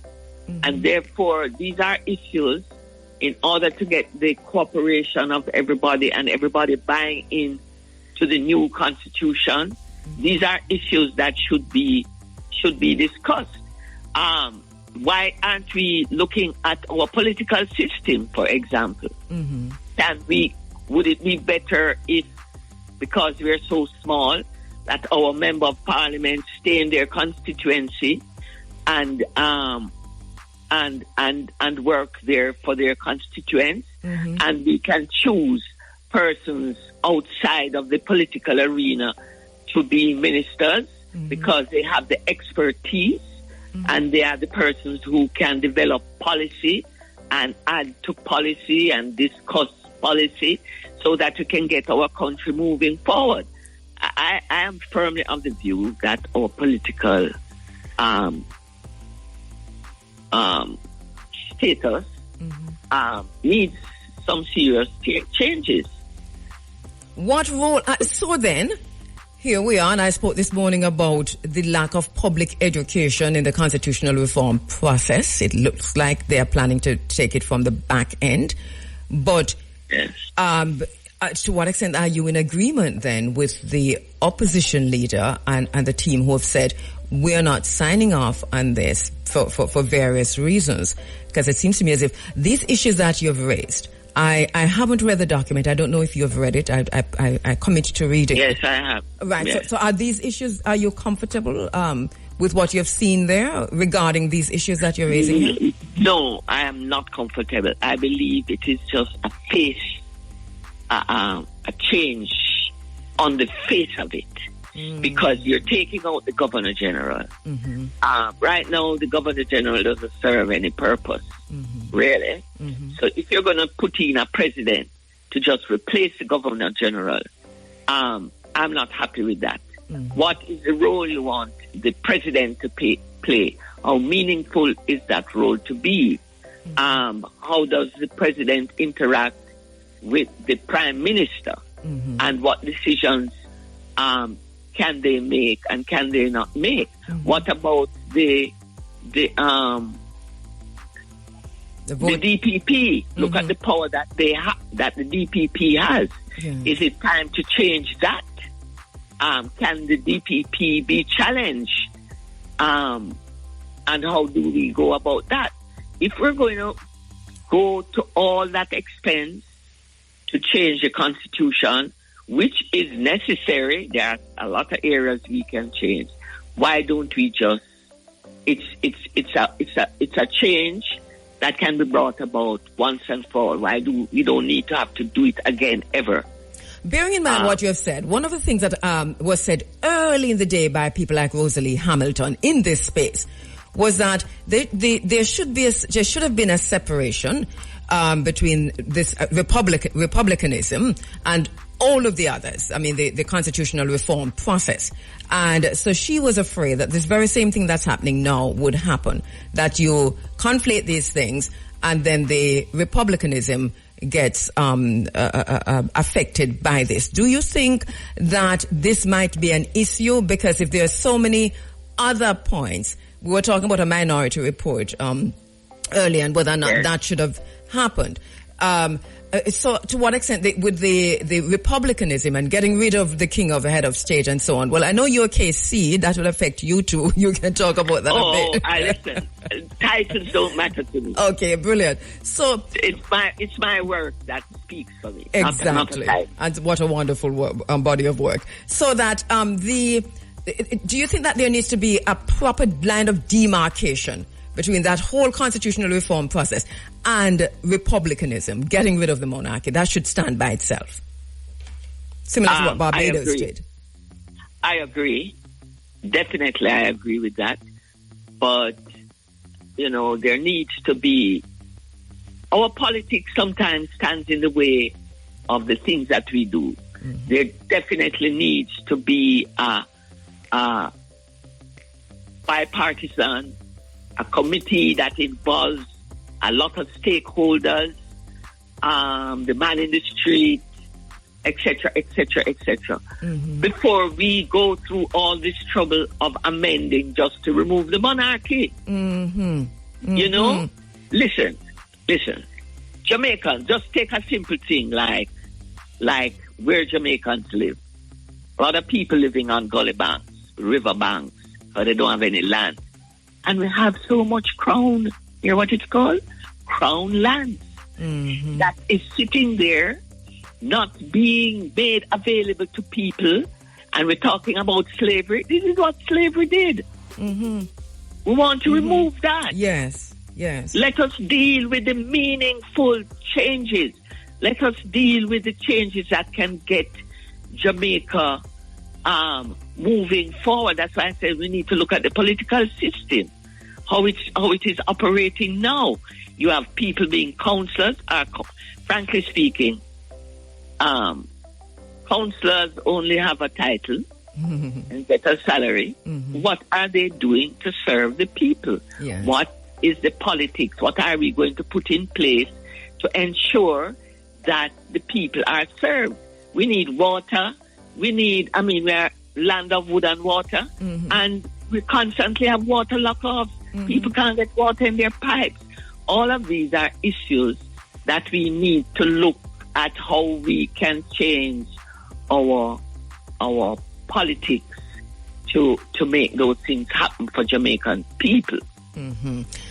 My sister, Valerie Nita, thank you so much. I really appreciate you coming on at such a short notice. I don't know if you know, but Dayton Campbell was scheduled in this slot, and somehow we are not hearing from him. But we're very happy because what you've done is really to bring this issue to a height that we can have an objective conversation without any of the tribalist emotions involved. Precisely, yes. My sister. Precisely. We have spent too many years fighting for these things. We have spent too many years wasting, our time on trying to get this beautiful place to be a place where we all want to live. I mean, look at how many of our people migrate, because living in Jamaica is hard. It is. The place is beautiful. The sun is there. The sea is there. The food's everything. Our music, our athletics, everything is there. But yet still people leave because the infrastructure that we need for people to make life better, to improve their quality of life, we don't have things in place to ensure that. I'm going to talk to just one such person right after this. Thank you so much, Valerie Nita, Casey. I hope that you're an integral part of all of these conversations with constitutional reform and dual citizenship and the whole works. I hope they're tapping into your expertise and knowledge. Thank you, my dear, for having me. Thank you so much. You're welcome. And kind of just level the playing field and level the ground and bring it down to and up to an objective conversation that without, as I said before, without tribalism, without malice, without prejudice, but just to say, this is how I see it, this is what it is, and let us move on for a better Jamaica. I think this is a space that we should be crafting out for ourselves instead of turning around and cussing each other. Want to go back to the phone lines now to speak with my next very special guest is Ian Forrest. Ian is an attorney at law. He holds a master's in international business. He's a broadcast journalist, host, producer, radio engineer with over 18 years of radio experience. We know him long time from St. Mary and from St. Mary High. He began his career here at IRFM with a youth program, a youth commentary program called Young Voices. And for those of you who used to listen to Frida and Monty Pan Nationwide, you would know, so that is Ian Forrest again. And those who listened to Motivations on KLAS FM, that was Ian also. He's also been at Free Speech Radio News, BBC Caribbean Service, Mavcom Media, Hot 102. And standing by on the phone lines. Oh, I think my bad. I have to pass on this number, so let me do this quickly. Press conferences and so on. So I have a pretty good idea, but it needs to be read. And I am still saying that there should, because of what we're hearing from the opposition leader, from the opposition regarding the document, I think that there needs to be a minority report. I don't know if it's too late for that, but I'm sure I did have that. Also, for us to understand what is about to come, we need to understand the document. We're talking about constitutional reform. It's very important. We have only ourselves to blame if we sit down and allow this to pass by us while we were part of the process. Really what it is now, they're doing something about us without us. And you heard Valerie Nita just now. It is all surface. So much more needs to be in that document. So much more needs to be done. So you wonder why it is being rushed the way it is being rushed and why it is connected back to the whole idea of republicanism and so on. The two things need to be separated. Ian Forrest is on the line. Ian, my brother. Good morning. Morning. And you are in foreign, New York, to be exact. Yes, I am. You know, yes, I know that you heard Valerie Nita and she gave us a wicked segue. Because as a radio person, you know, so that's a wild segue because it's like she was talking about you. Because she talked about. And you listen to Bert. So let me have you. Quite privileged to come after my 2 seniors, you know. All right. So let us have you respond first to points raised by Bert Samuels that you want to respond to in this space before we go on. Well, one of the things I am mindful of in the construction of law, I think we normally have a section somewhere around the back that gives us a sense as to why particular points are being made. So if we go back to 1962 or thereabouts, one must ask oneself, why is it that nationals of the quote-unquote Commonwealth were in a sense green-lighted to be part of the new Jamaican legislature, but then you come up with this concept, or you have this concept called this quote-unquote foreign power, yeah? Mm-hmm. And so it seems to, at one fell swoop, invalidate a core section of people. I've had conversations with people that there was a quite radical element within the United States. I think it is the Jamaica Progressive League. And they had some very strong ideas about what Jamaica should be when this thing called independence came. Mm-hmm. And you know how it goes when, you're watching the global space now, and maybe, as you see the horse trading happening in South Africa, you watch what Keir Starmer is doing in England, you kind of come to the sense that people who are likely to be threats to you, you invalidate them, yeah? And so possibly by doing so, you got rid of what competition could be about what Jamaica could shape itself up into, right? But somebody who would have written the notes and have access to the notes and to say why we were doing it, the smoke-filled back rooms of the day could say why it is we would have done this in 1962. Mm-hmm. One can now argue that we have moved these 60-odd years since then to account for a reality, which is this. If Jamaica's economy relies so heavily on remittances, then let's disaggregate where the bulk of our money comes from. Mm-hmm. Let us look at where Kingston 21 is. Let us look at where the bulk of our people live. Mm-hmm. So then when we look into that now, we say easily this hobbling from 1962 pervades to the very day where the people who hold up Jamaica, who keep up Jamaica in large part, live in these United States of America. Mm-hmm. We'll go back to the founding of this place, the United States, where we talk about no taxation without representation, right? Mm-hmm. So easily, our law says, spend money, shut your mouth about what's happening in Jamaica, because we've invalidated you from start, but somehow it is largely because of you, in large part, while the biggest portion of the people who come to Jamaica come from North America, come from the United States of America, and possibly come from the U.S. Northeast, where the bulk of our population lives. Mm-hmm. So while we're not there, we are in large part in service to Jamaica. Mm-hmm. Right now, as I speak to you, I am wearing the Jamaican Football Federation jersey. Okay? The average Jamaican in the U.S. today, more than likely is cooking rice and peas, possibly has bought some Grace products. Maybe yesterday or a week before last, found a Jamaican National or a Victoria Mutual or a MoneyGram outlet to send some money back to Jamaica. Mm-hmm. So let's question fidelity to Jamaica is easily where we start. So when I was in, we people of the law, we talk about the law.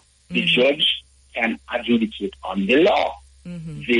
The lawyer will build a case on the law. Mm-hmm. What we say is, we can't do nothing about the law as it should be. Mm-hmm. We talk about the law as it is. Right? So, the conversation over my years of returning to Jamaica, hey, I'm going to come back to Jamaica now in 2011. I had this precocious young sister, can we come back as big man now? This law thing just would not go away. So, finally, we respond to the issue. Yeah, we scratch the itch, right? I would come back to Jamaica, but here is me, I come back. Like, me go to Alaska, me bring ice. I was returning to Jamaica, seemingly as though I were on the streets of New York. How was I on the streets of New York? Every classroom I went into, because I was a teacher here, I was wearing some version of a Jamaica t-shirt, the Jamaican color. On the streets of New York, I am straight up Jamaica. So I come back to Jamaica with all of my Jamaica. Yes, go ahead. Jamaica shirt. This girl asked me if I had like a self-confidence issue. So I'm trying to address that once. The whole business of saying, if as so many question loyalty to country, I don't think there's a real basis to do that, because Jamaican people the world over love Jamaica no less than the Jamaicans. So I hear you. I hear you arguing for and laying out the case for the need not just to have the conversation on dual citizenship, but to move beyond that and to recognize that. But to what extent? Let me ask you that, because there are different levels, right? The ability to vote on the island, to participate, and then further on to take it to the political level, the parliament, and then for prime minister, which is say, or president, as the constitutional reform process is well underway. At what levels? Is it all levels, or are you speaking specifically to this need for dual citizenship to be recognized for voting purposes and other levels of participation? Well, for me, Kabu, the current conversation is easily a popcorn and chips time for those of us who are, shall we say, have done the, I don't know what you call it, but I don't know how well we're looked on for quote-unquote swearing allegiance to this foreign power, which at one fell swoop has invalidated us. So easily, there's a section of Jamaican people who living in the diaspora easily know that they are second-class citizens in Jamaica. If you were to line up 3 children right now, one of them who, as you know, the common sense of nationality and citizenship now, a Jamaican woman gets pregnant, she heads to the United States, her child is born in the United States, and thankfully, just like our Constitution provides, where you are born is where you are a national of. So this woman returns to Jamaica with a child born in the United States at once she has a U.S. citizen on her hand. This child raises in Jamaica, lives in Jamaica, all of the things Mark Bolin talked about. Yes? Is there in Jamaica, and essentially, for all intents and purposes, to everybody, the child is Jamaican, save and except when he or she travels to their birthplace with their U.S. national. All right? The Canadian child, same thing. The British child, same thing. Do you then say to these 3 children, son, daughter, you were born in England, there is no limit on what you can be in Jamaica. Jamaica House is not off limits to you, regardless of where you were born. So the Canadian child, you say, son, daughter, there are no limits on what you can be in Jamaica. Jamaica House, not excluded. To the American child, you say, it's so unfortunate that you were born in the United States, because right now, you can be here, you can live here, But you see, if you have a civic, if you come from a people who, part of union movement, was teacher, when we go to Grandpa grave, we can say, these are all the things Grandpa was. Grandpa fought to Jamaica, yeah? And all of these kinds of things. But unfortunately, you can't enter Jamaica House. You can't enter the person. You can't do any of these things. It's so unfortunate. He looks at his 2 other children and wonders why she or she is less than those other 2. But to me, we talk about equity. And so now we have to answer the question beyond the borders of the country and make the unfortunate choice of going to the United States. Do you then say, me who watch you debate at Mirza, right? Me who have all of these dreams and hopes for what my Jamaica can be. When I go to foreign and see what foreign holds, and I say, this could have worked in a Jamaica. We could have tried that in a Jamaica. It's interesting that Council brought up the question of the water problem. Mm-hmm. In other places, you look and you say, when a society has a problem, a society fixes that problem. Mm-hmm. Yes? Mm-hmm. Marcus is going to tell us what man has done, man can do. Yes? So we tell ourselves, in 1970, little bit or much, we were trucking water to hills and valleys and hinterlands all over Jamaica. In 2024, with another drought coming or another drought upon us, yes, we're still going to be doing that. Barbados, where some of us went to school, desalination, are we attempting that? So in a sense, this whole business of where you go out there, you see it and you want to bring it back. Mm-hmm. But there are those of us who have come to, like the United States, and essentially have all of this knowledge, want to use all of this knowledge, but conveniently, as Jamaica says, oh son, you can come back maybe as a consultant, but service at the highest levels of your society is invalidated to you. Now tell me who feels useful, who feels fairly treated, who feels honored by any such process that at once discriminates against you simply based on where you chose to make life or where your parents have caused you to be a natural of. Obviously, let me just let our listeners know that, so Ian has said a whole lot there to be unpacked, and I know you're looking at the clock and saying that, but we have Cashpot coming up. Yes, we do. He's going to return after that. I'm going to take a break. Hold a line for me, Ian, and let me take a break. That essentially we kind of authorized her because of how she sounded and the fact that, she had to do the Jamaica thing to see what she was. And I think at that point I said, no, we can't have this otherizing of people whose common neighbor stream is under some tree in Jamaica. We can't do that. Then you've got to find out how it is Jamaican citizenship passed on. So the whole business of telling, beating a drum, if you will, to say, look, even though you're here, even though your children are here, Jamaica is your birthright. You can be all of these things. Now, this citizenship conversation is a big, big conversation. Somebody sent to my consciousness just the other day. You know that Boris Johnson was born in New York. Yes. Lived there until he was 5. Yes. Lord Mayor of London, among a whole host of other things. And 2016, 2017, I seen a Guardian article which talks about him renouncing his U.S. citizenship. But you know why? It wasn't because the British people had asked him to do that so much, Maybe this was a conversation then, but it wasn't so much because the British people had asked him to do that.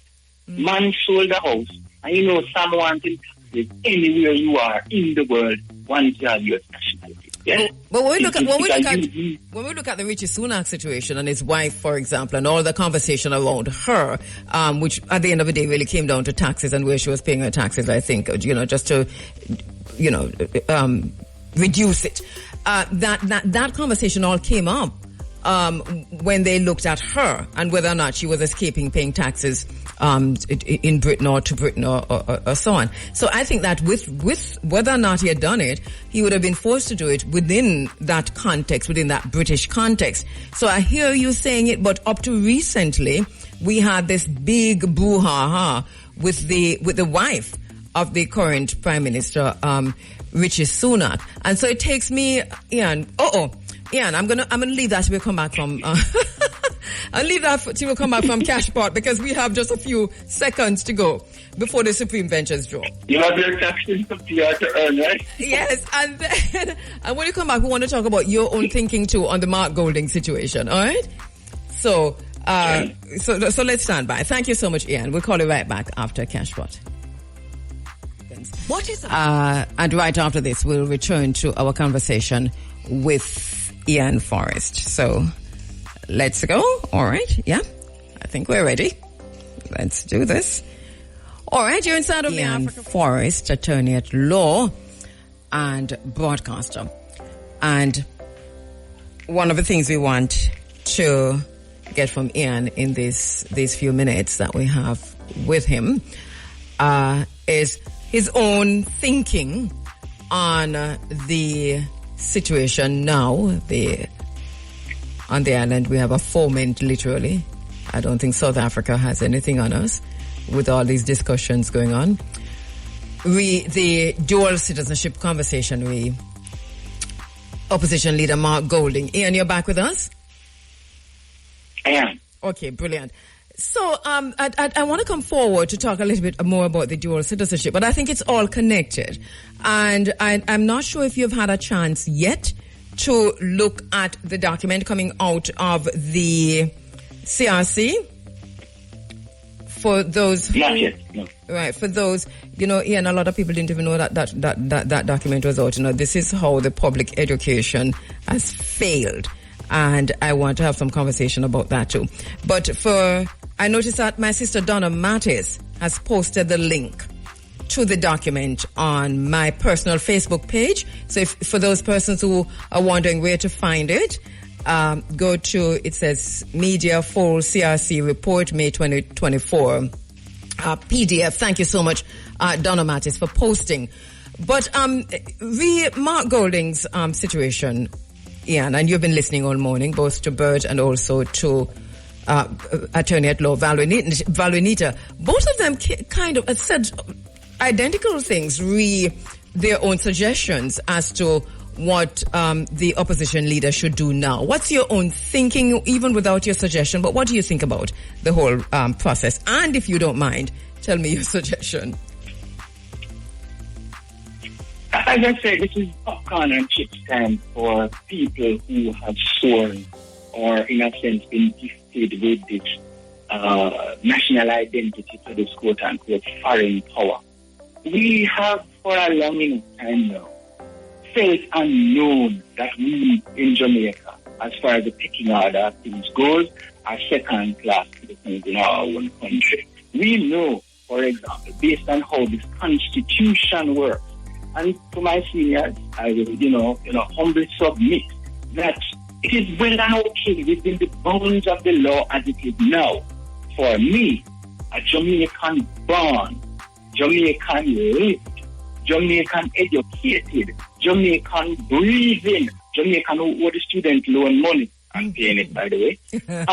I can be, as per our constitution, invalidated.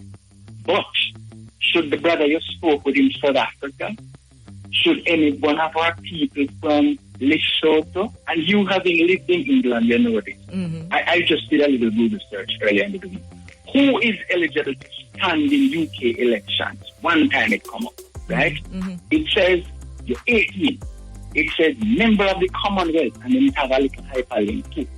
Where is the Commonwealth? Yes, it has a list of all of the peoples and the places, the places that are the Commonwealth. So if you come from Togo, Maldives, this is a big list. Mm-hmm. Yes, you now come to Jamaica. Senior counsel said, what? Live in Jamaica for a year as per our constitution of 1962. You stay there for a year, and then you, having found the favor of any of our political parties, you essentially, getting the favor of the people, can walk right into Jamaica House one time. Mm-hmm. You don't lose your other nationality. And you, having naturalized in Jamaica, essentially can rise to the very top. Having never lived in Jamaica beyond X time, having no real nothing about Jamaica. Mm-hmm. I don't know if we have to do a citizenship test for a person nationalizing in Jamaica. But me, with all of my priors, like I said, is still, accountable to Jamaica in a number of ways. And unless I come back now and say, I am going to renounce my nationality elsewhere, I am handicapped for these people. So, to answer your question directly, I think this is a very delicious problem. I remember when I was in Barbados, who said, and lawyers will live for problems like this. Mm-hmm. This, to me, is a delicious problem for the leader of the opposition, who possibly there's no law limiting him from becoming prime minister, as has been clearly established. Mm-hmm. It is a delicious problem for him now, feeling the sting of the question of his fidelity to Jamaica. Yeah? Mm-hmm. Man born a UHWI, living whole life in a Jamaica, as his father has established legacy for him to say, no can't question me. Yes? He now gets a chance to see how the quote-unquote other have lived or have been forced to live, knowing that we have been questioned. So now do we come to maybe a rework? That constitutional document that we talked about, these deliberations now do not say all of Jamaica's children have a chance at all these opportunities in Jamaica, the political, economic, social. Because even though we talk about Jamaica House, the Parliament of Jamaica, I do remember there was years ago a conversation as to whether a certain gentleman could have been Commissioner of Customs, Director of Elections. It invalidates these quote-unquote people who have sworn allegiance. But let me ask you, how important is it if we were having this discussion 3-4 years ago? Yes. Then I think we would have had the points you raised. You would have had a stronger footing. I am saying this against the background of the constitutional reform document that has been published. I know you haven't read it. And as I said, I've just glanced over it, over some stuff. But I know one thing has happened. They have totally removed the word Commonwealth, which means that whole thing that would have made Mark Golding's dual citizenship constitutionally okay, that if this is passed, that which is on the table now is passed, then it's not okay. Also, other references to dual citizenship and how long you have to be on the island and how far back you can claim. So these are stuff I think that are in there. At 9 o'clock or so, I'm going to be talking to Daniel Archer about, because I think she's looked at it, and then to get her to help us to understand what is there and what are some of the issues that arise as a result of the new document, or out of the new document.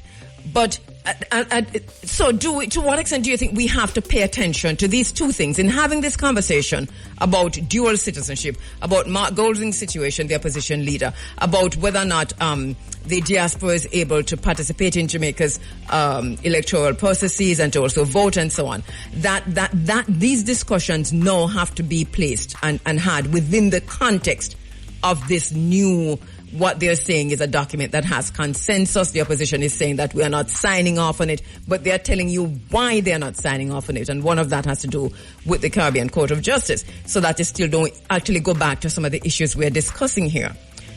Do you get the point I'm making, Ian? Is it important to have the conversation within that context, looking at where Jamaica is heading? Well, for me, because I am not as okay as I should be with that document, right? Mm-hmm. I have always thought, in a big way, these conversations about these things have always been limited to what is, not necessarily what should be. Mm-hmm. So if we go back to my point regarding equity, is it okay up to now, right, that of 3 children in your family, 2 of them know that they are top of the pops. 1 of them knows he's junior to the other 2. Yeah? If that was never okay, then essentially it becomes whatever is the document that we're looking at now. Does we now say all of Jamaica's children will be equal bar nothing? Then essentially to me the document that needs more work.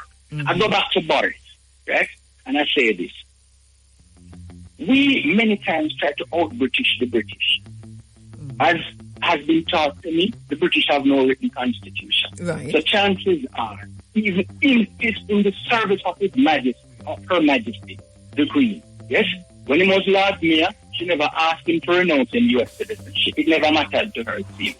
When he was Foreign Secretary, it wasn't asked of him where his loyalties lay, right? What caused him to renounce his seemingly large part was the fact that he was going to be owing Uncle Sam $50,000 for a put them pounds or dollars for the sale of a property he had in England. We were not asking him about his loyalties to Her Majesty. When we talk now about loyalties to elsewhere, right? When the quote-unquote foreign power meets your leader round back somewhere through an emissary with a briefcase full of money to vote a particular way, he holds a passport that says he lives nowhere else but your particular place. Do we now say he has greater loyalties to the country than somebody who has put sworn allegiance to a power? How do we, in a sense, now come down to this? So it seems where we are evolving to is a purity test.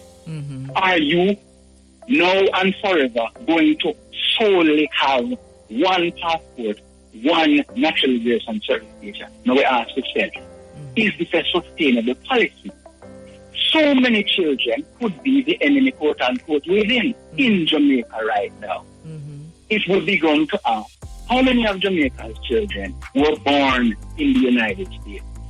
And these children, with this kind of access, going to the best schools in Jamaica, essentially, are we now saying to them, look, we are rearing you here for export to the United States of America, where you were born, where you are a natural citizen of, because essentially you can be nothing in Jamaica unless you renounce your U.S. citizenship.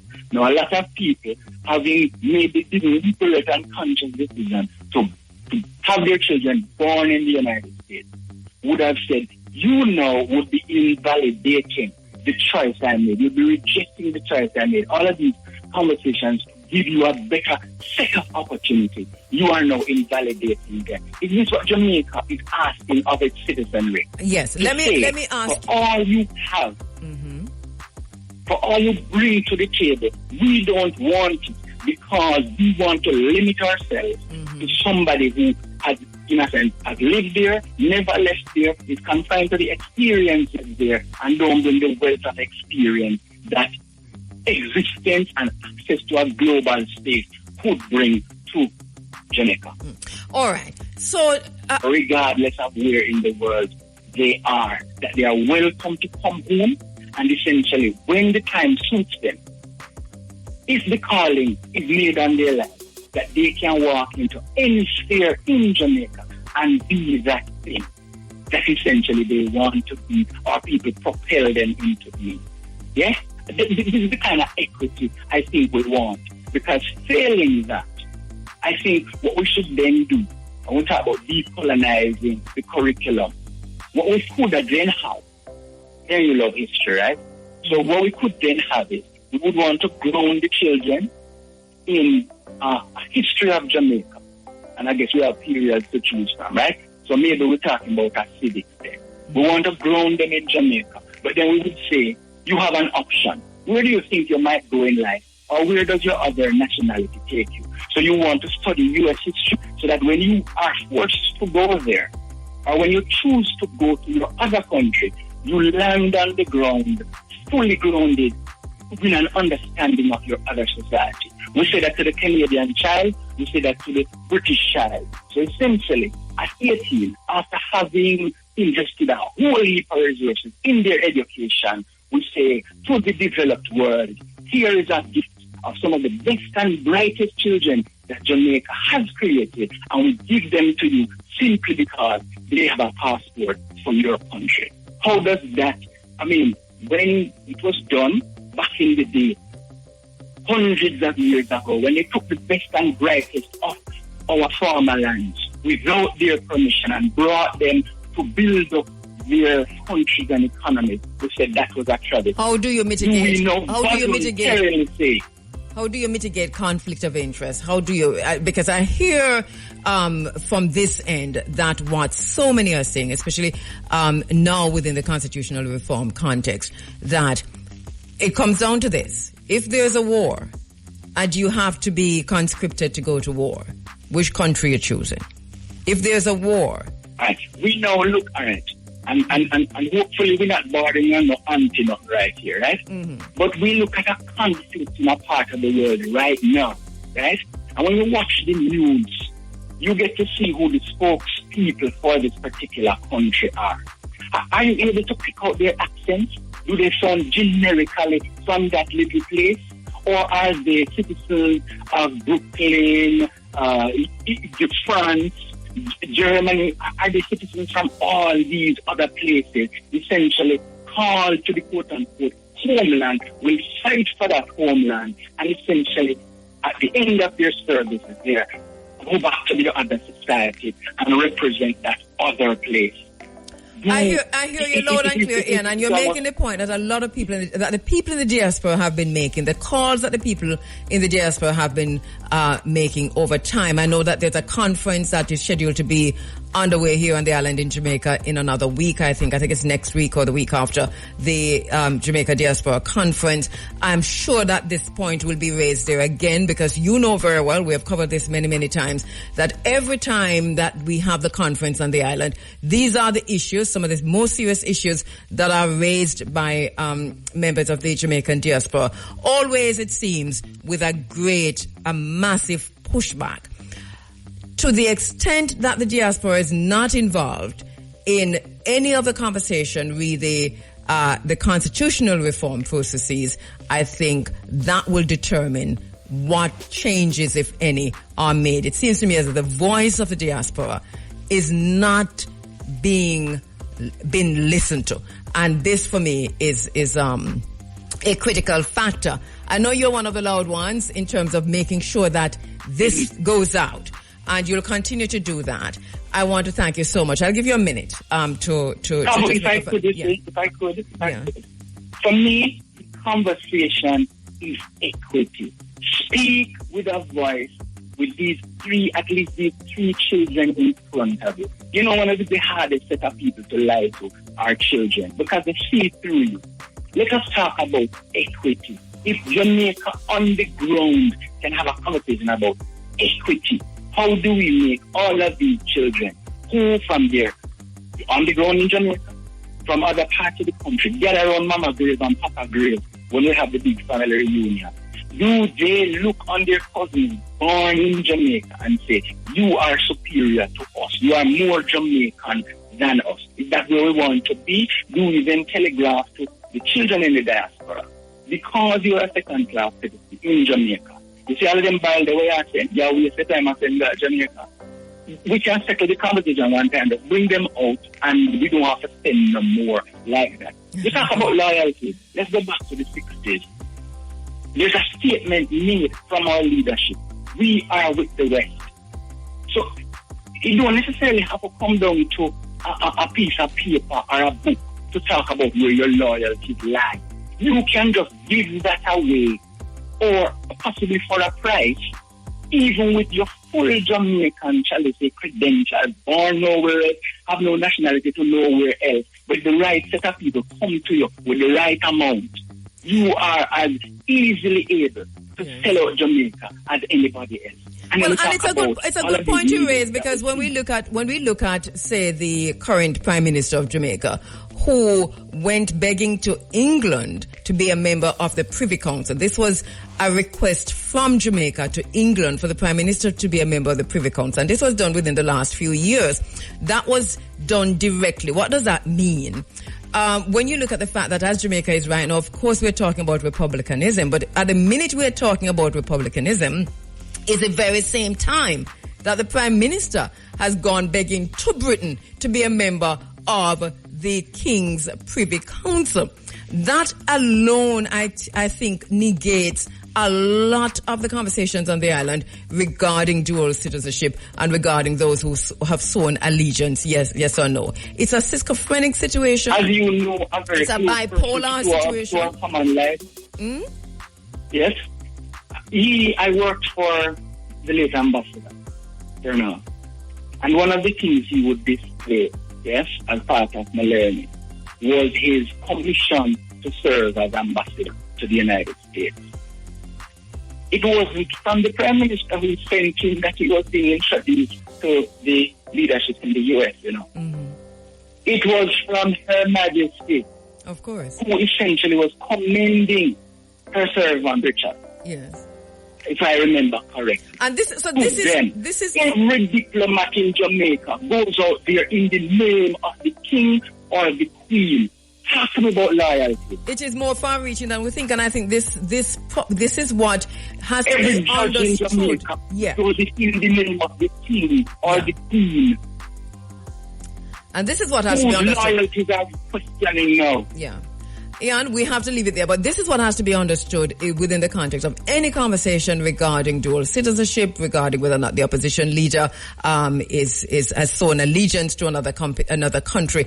If he has, then so many others. I mean, Andrew Holness has, because he just did that when he asked the King of England to make him a member of the Privy Council. Not only that, the Parliament belongs to His Majesty, the King of England, and you swear to him and him heirs and successors and so on and so forth. This is basically it's the isness of things, right?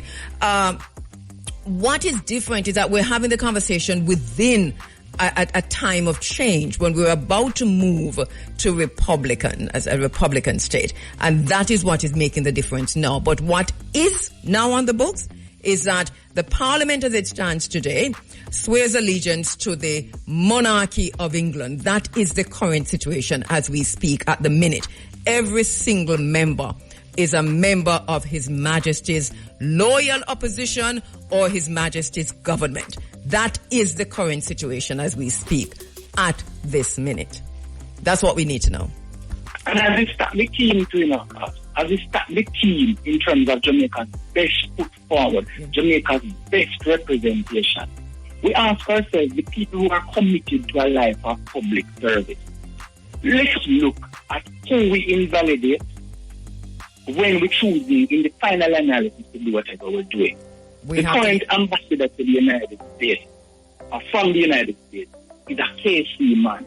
We are getting back what we sent away, but not in the service of our country, Jamaica, we have to leave it but there. In the service of the other power. Thank you so much, Ian. We'll continue the conversation. How that look? You're sounding great as usual. I'm proud of you as a St. Mary High student. If you can, and we'll call you right back. If you can, give us a call, please. Standing by to speak with Daniel Archer. If you can, Daniel, give us a call, and then we'll call you right back. If not, we will just be a few minutes out to get to Daniel Archer. Daniel Archer, of course, is director of the National Integrity Commission. She's an attorney at law, and she has been practicing, and she entered private practice in 2009, and her practice facilitates community development through scholarships, bursaries, and internships. She provides legal aid services and also is you know a lot about Danielle. I'm just going through her bio, and there's just so much here. She's also a broadcaster. You remember her as co-host on the nationwide radio This Morning, a former co-host. She also chairs the National Land Agency Education Committee for Northwest Manchester. There's a whole lot, but we're talking to her this morning in the context of the director of the National Integrity Commission and also as an attorney at law. So sorry that we're late with her because we have just a short time with Daniel. But want to look at the constitutional reform and to get an update from her. I suppose she would have looked at the document already, and to talk about what she sees as the high points and the low points, and what's her own thinking on the fact that we're hearing now that it's by consensus, but the opposition is saying otherwise. All right, let me see if we have Daniel online. Good morning, Daniel. Is that you?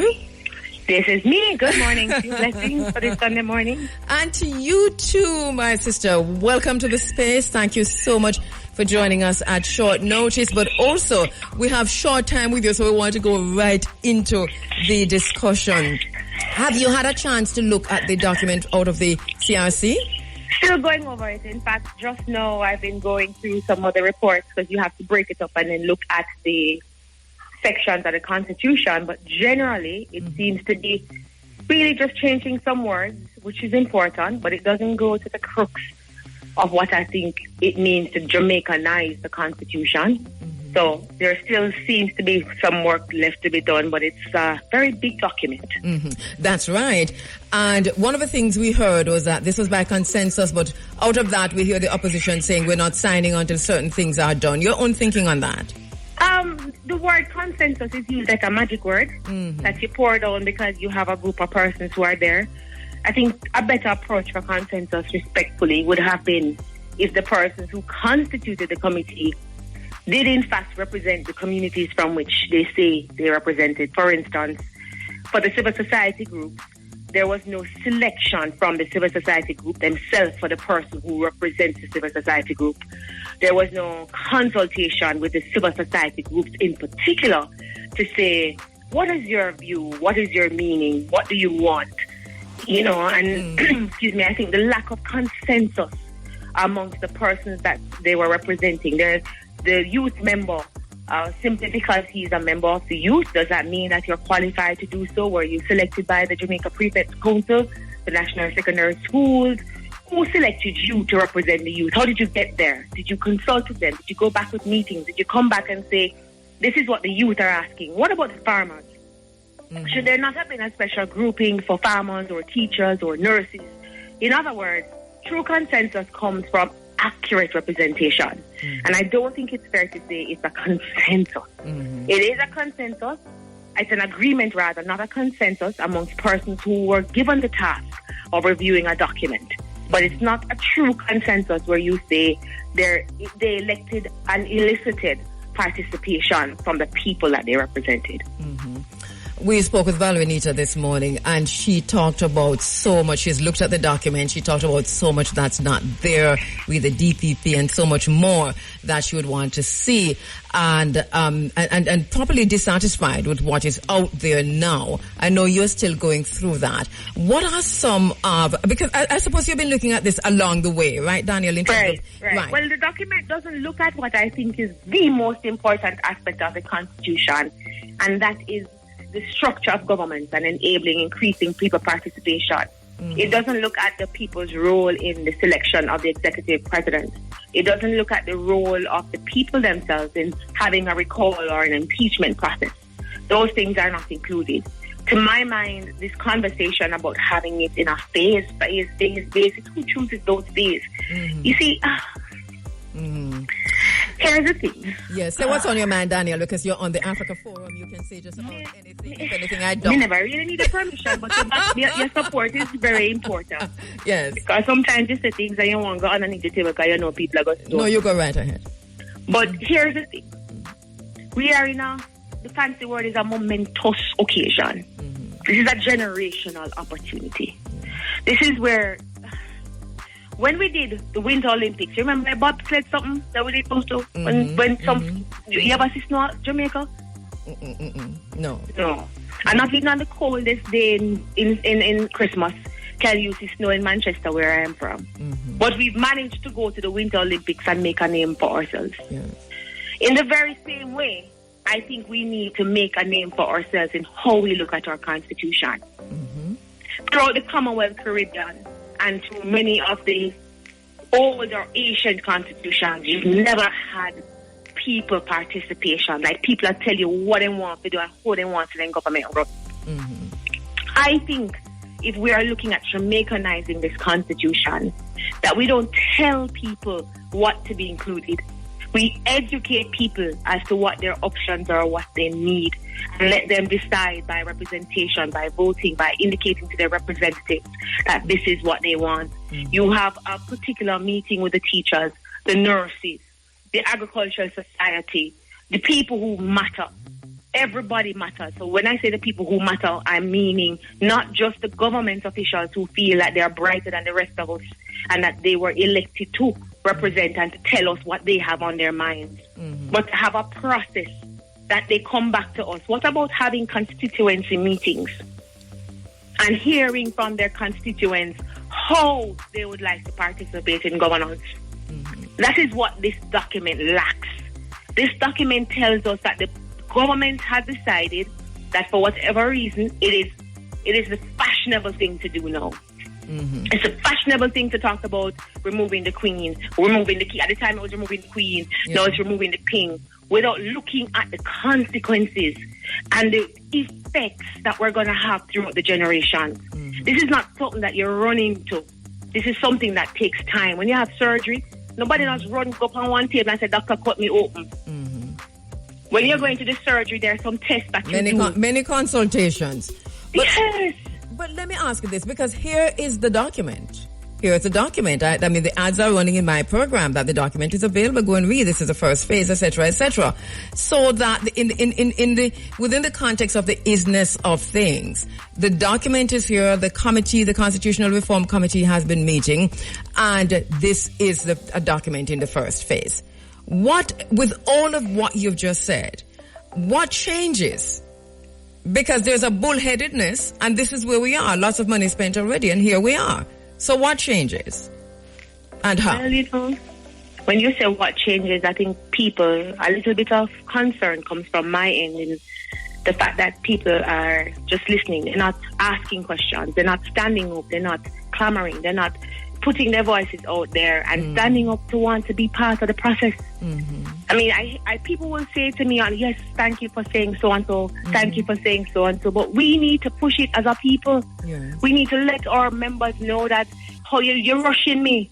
When you go to a bank, go sign document. Don't rush. They don't have to rush. You have a right to take the document, read it, and ask one lawyer what you think. Yes. And that's the point. That's where I think we need to go. I think we need to start asking our members of parliament, what is your view? What is called the community groups can call in the member of parliament. We'd like to have a meeting with you. And them represent me, They can't tell me no. And if you tell me no more than 3 times, you tell the public to me, I try and meet with you, you don't want to meet with me. Exactly. Like we did with Vision 2030. Because it wasn't our vision and nobody could articulate it. No, not one government minister or member of parliament, or nobody could articulate it. And so we found that out early and just threw out the whole document. But how many Jamaicans know about the Vision 2030 and what it meant? Exactly. What it means? Well, that's the point now. And so this is so here we are, because we're still harping on about it. I'm listening to the minister, and she's very clear in her mind in terms of how she sounds to me, Marlene Malahoo Ford, that this is how we're moving, with or without there's a dismissal, for example, as to whether or not the opposition signs, because just this is the way of thing. And I heard Nadine Spence saying, I'm reading PJ's book, and Mr. Patterson says that when they had a committee that met in 97, the opposition didn't sign. So this is just the way of work. This is just how politics work. It doesn't matter if people sign off on it. But I hear you saying the consultation is missing. The people are missing from this. How do we get to the people? Why did the Constitutional Reform Committee fail on the public consultations, and how do we pull that back? One of the things I want us to remember, if we keep looking back and say, you did this to me, I may do it back to you. You did this to me, we're never going to get anywhere. It's going to continue the same cycle. And so we have to make that conscious decision to move ahead. How do we move ahead? You remember when the government told us there'd be no festival song? And all of we make up nice and say, what you say? Exactly. You mean good independence are come and you now go make me have no... Listen, uno try and sort it out. Yeah. There was a call from the belly of the people, and the government had to listen. When we had the situation where the government says, we are going to extend the time for when you get access to our documents. I think they wanted to move it to 70 years. And there was an outcry, and they had to take it back. There have been many instances when public outcry mattered, and the government had to turn and say, yes, we're listening to you. When I talk about the structure of government, that is one of the things we talk about when we say the Constitution has to change, how we govern, how it is that they see themselves in that process. And be real. If I have power and a system gives me power, do you reasonably think that I, who have the power, will want you to take it from me? I am going to make sure that you don't take it from me. So I'm not going to consult with you. I'm going to make it look like it's all well and good. Right. As a people, we need to utilize the resources that we have. There are some people who are paid to get a message across to you. They don't really have our interest at heart. They are paid by the political operatives to disseminate a particular message. Yes? And in those circumstances, we have to check and verify. Know the news people who you believe in. Yeah. You know the stations that you can go to for the raw truth. You have community centers. You have students. And this is where I make this call this morning. Let me tell you something. This is a constitution, you know, for me. Me a whole woman. Hold the line. I'm going to join you on that. Hold the line. Let me take a quick break and come back. Of the National Integrity Commission. She's an attorney at law. Daniel, as we went to break, you said this constitution is not for you. You quantify that because of your age. No. So you say it's a young people constitution? So let me put it there. So let me just, for formalities, the national, because I don't want people to mix me up with the Integrity Commission. I have nothing to do with that. I'm not paid by them. I'm part of National Integrity Action, which is a charity group that operates as a chapter of Transparency International, looking out for transparency in governance and accountability and integrity. NIA. Now, when I tell you, so this is me, old one, this is not for me. What I mean is, I'm getting into the evening of my years. We've had the current constitution from 1962. So we've seen an entire generation being governed by this constitution. When we make this change now, or in the very near future, it will govern people for the next 60 years, which is why I keep saying, don't do it in pieces. Make we do it one time. Make we see how Section A impacts Section B, and Section B impacts Section C, and Section C impacts Section D and E, because you want to make sure it's seamless and it's the best that you can have, rather than several amendments and several changes over a period of time without seeing the actual impact. This is where we need to see an uprising of our youth. This is where we need to see our young people step out and say, look here, many of us can't go nowhere. We want a visa. We're in dual national issues coming up now, and I'm going to try to tell you, say, well, as a dual national, we're going to not allow you to be part of the government process. This is a conversation that we need to have, because we have many Jamaicans that live outside Jamaica. The opportunities aren't here. They leave and they get them and they come back and they want to give their skill set to this country. Does this mean that they're less of a citizen because they are a dual national? This is a conversation that we can have. And like I started off by saying, when we did the bobsled thing in going to Winter Olympics, we are not a country that participates in Winter Olympics. We do things our way. We inspire how we want to have our own religion. We have Rastafari. That's a religion crafted in Jamaica on our terms. When we talk about our music and the genre that we created, everybody a copy we know. There's a point that we must reach when we say, look here, yes, I know it's done over there. Yes, I know it's done over here, but this is how we do it in Jamaica. This is a conversation for the young people, because they're the ones who are going to operate under it, and they're the ones who will give forth to children under it. So what would you like to see happen now with this document? Because this is out there. I can tell you something, Daniel.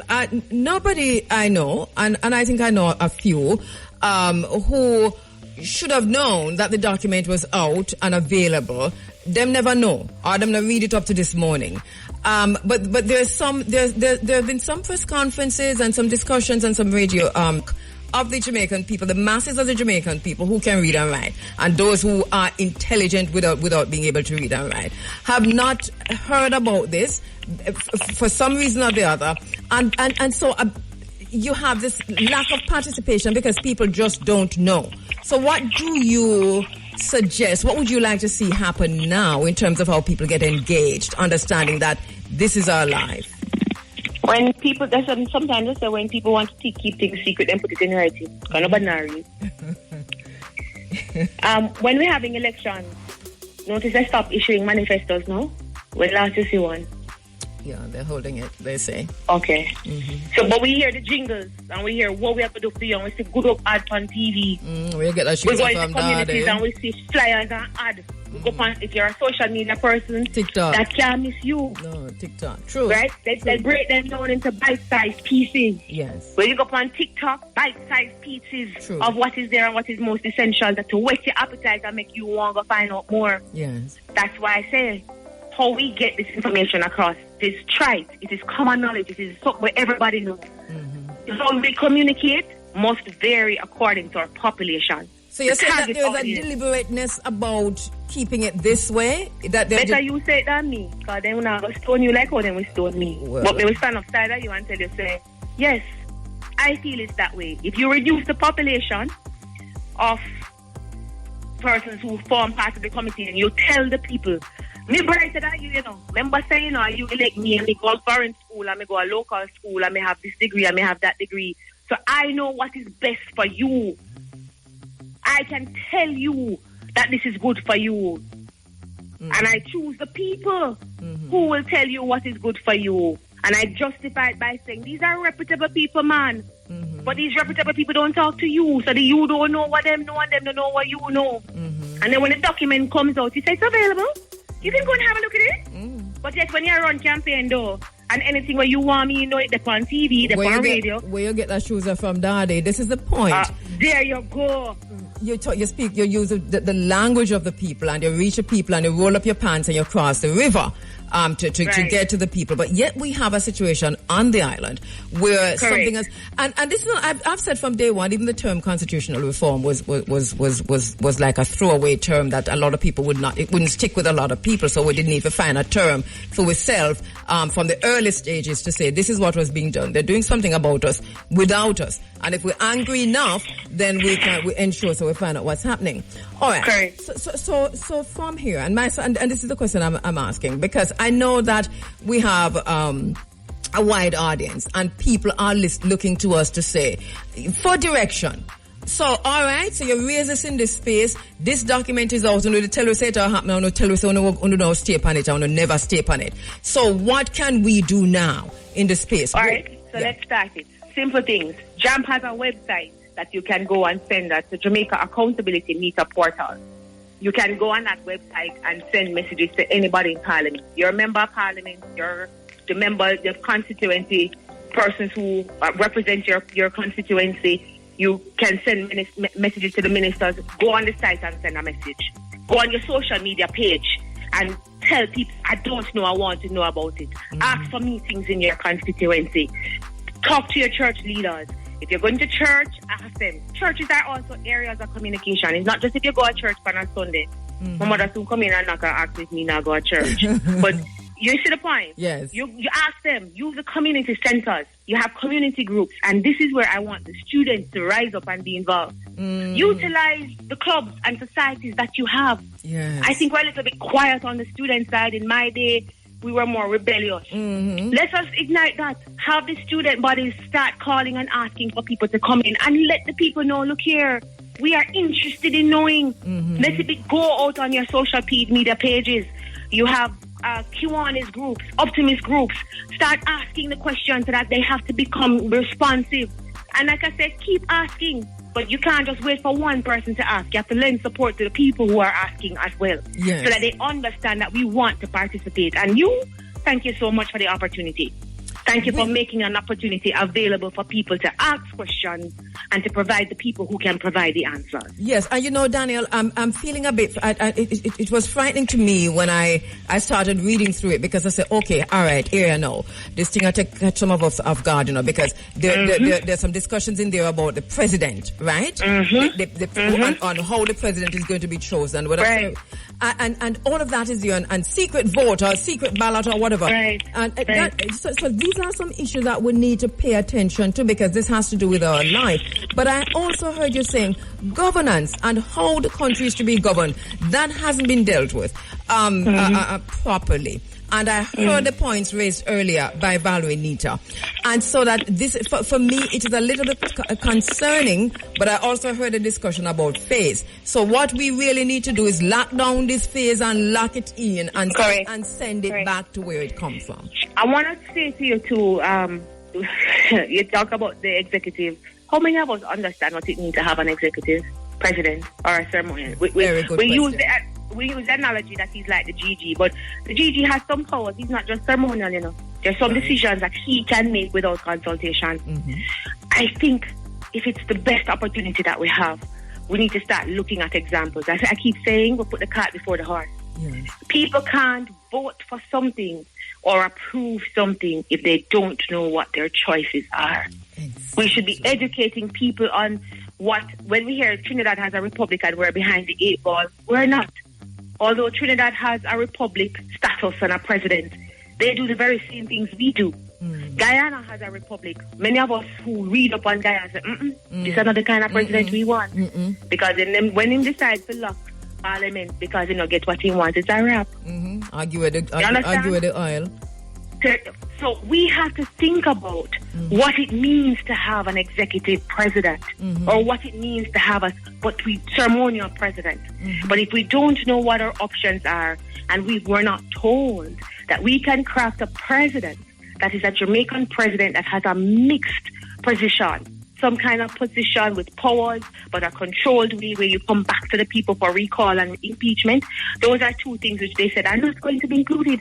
Why would you not want me to recall you if you're not working? Why would you not want me to impeach you if you have breached the code of conduct as a politician? We need to ask these questions, and we need to start as a people asking these questions because people are fearful. There's evidence that people feel that they can be intimidated or victimized. But if we stand together as a group, you can't intimidate and victimize the whole of it. You can't take pictures and say we're going to prosecute all of you for demonstrating, because you're going to have lawyers who can say, but them have a right. Or where you will go. And this is a moment for us to stand together without the partisan politics. Also, the document, I was, just browsing, as I had said before. The idea of the Commonwealth. So they've moved that totally, and that's fine with me. Move the Commonwealth out of it, totally vestiges of colonialism. But when you do that, you impact now the whole discussion on dual citizenship. You must know why you're doing it, and that takes us back there. And then there's also I don't think there's much there about, if anything at all, about the CCJ, because we heard that the opposition raising that point. There's just so much that is, even if it is there, it's there in a piecemeal way. Valrenita says she's been through it, is on the surface. We trust her, she's a credible source. We're reading it ourselves and we're finding it frightening. Somebody is pulling one over our eyes, somebody take us for idiot, and they're about to run with it. Shouldn't the Prime Minister have this on his social media pages and so on? Because in social media popular, or we don't see it on his page and so.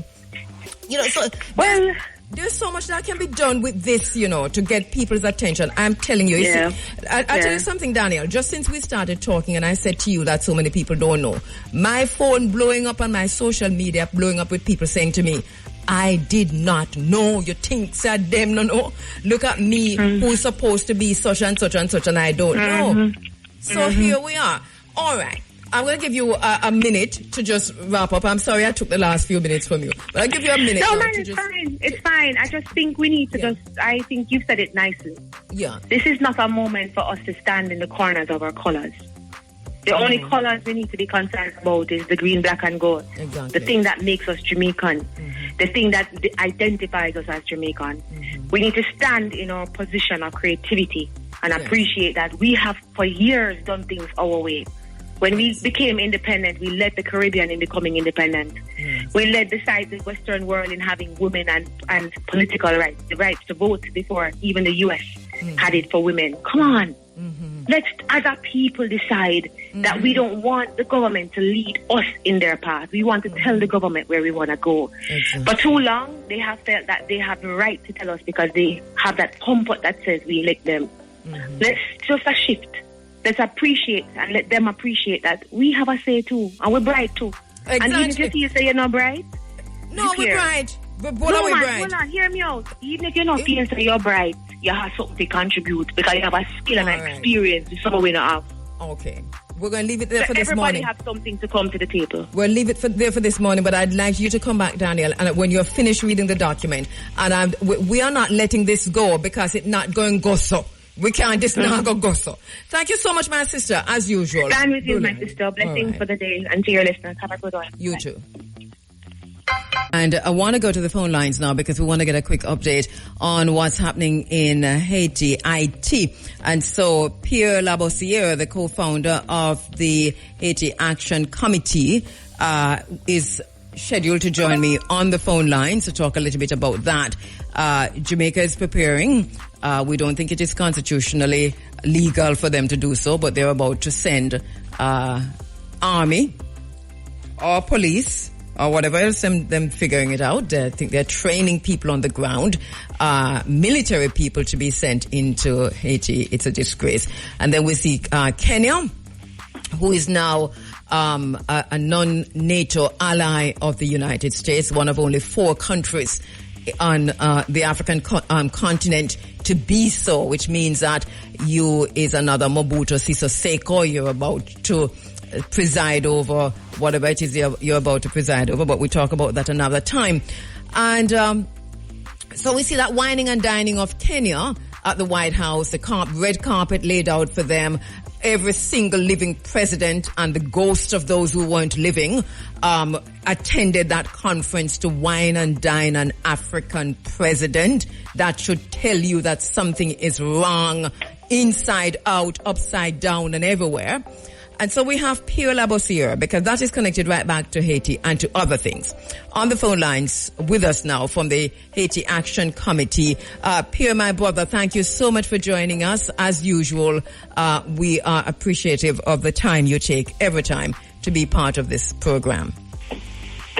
Thank you very much, Sister Kabu. It's a real pleasure and an honor for me to be on your show again. Thank you. Pierre, you sent me a video just last week, and I watched that. We've been looking at that.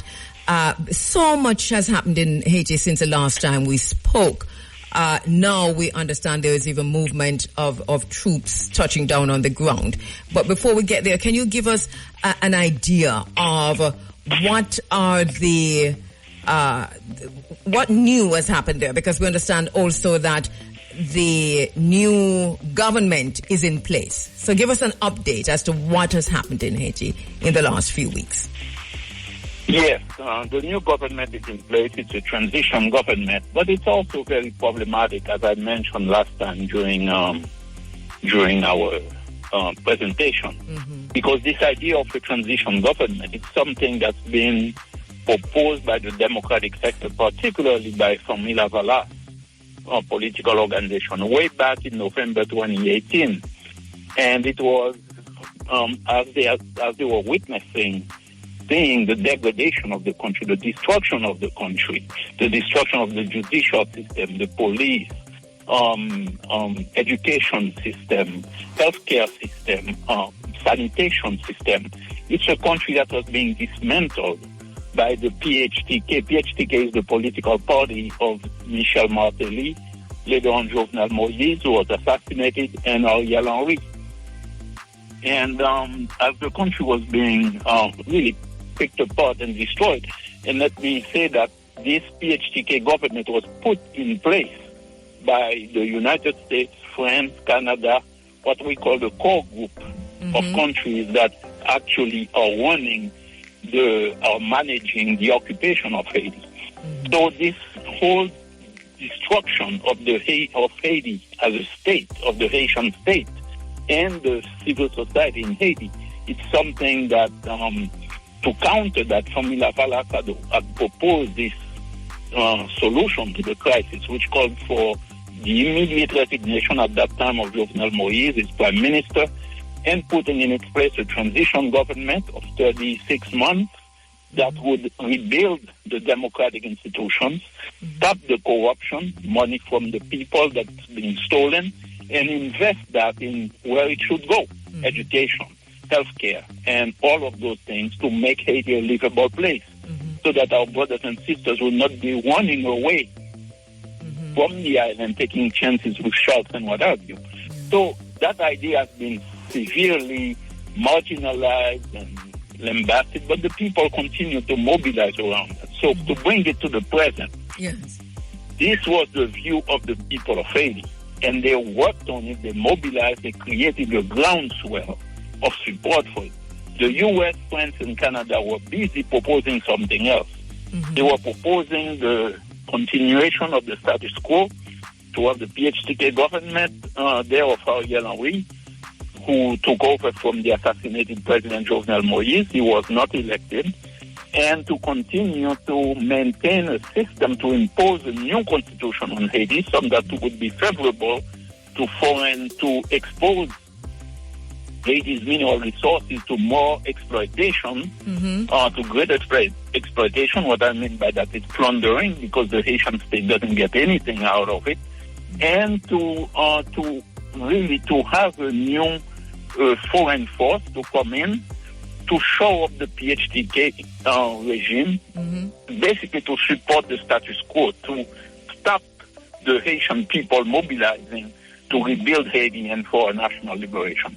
So what has happened now, because they were forced to retreat on that idea of having a dictator basically running Haiti for them, they fell back on the transition government, which was very popular, but in a way to derail it, in a way to put their own cronies in there, in the majority, so they could derail that process of democratization and rebuilding of Haiti. And this is what is unfolding right now. So right now what we have is a prime minister, very controversial man, who he was a prime minister under Martelly. He is a protege, according to various reports, of Bill Clinton. There are many photos of him and Bill Clinton and Martelly and what have you. There is a lot of controversy about him.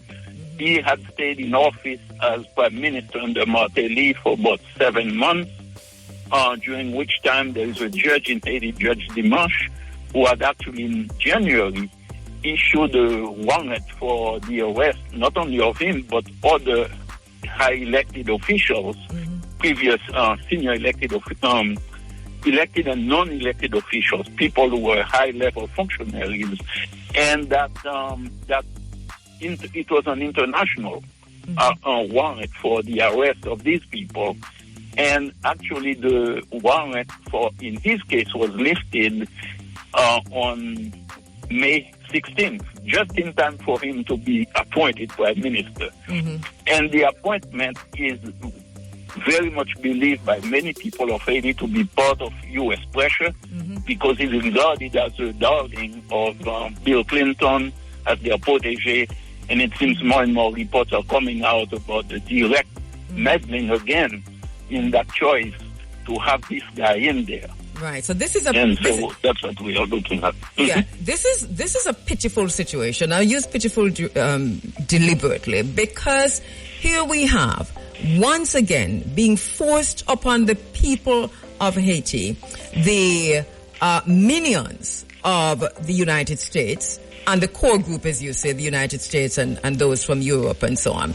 But the people of Haiti had asked to be allowed to govern themselves, but somehow they weren't listened to, and so these people have been forced upon them.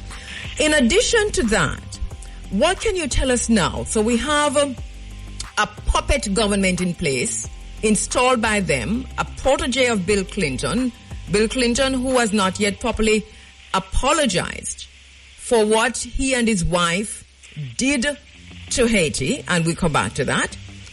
But here we have the oppressors putting in place their own minions, and at the same time, to get the people of Haiti to conform with what they have done, they are now sending in the military, not just from Africa, but also from the Caribbean, as Jamaica prepares to send in its own military occupation. What can you tell us about what's going on now with the military occupation being overseen by Kenya?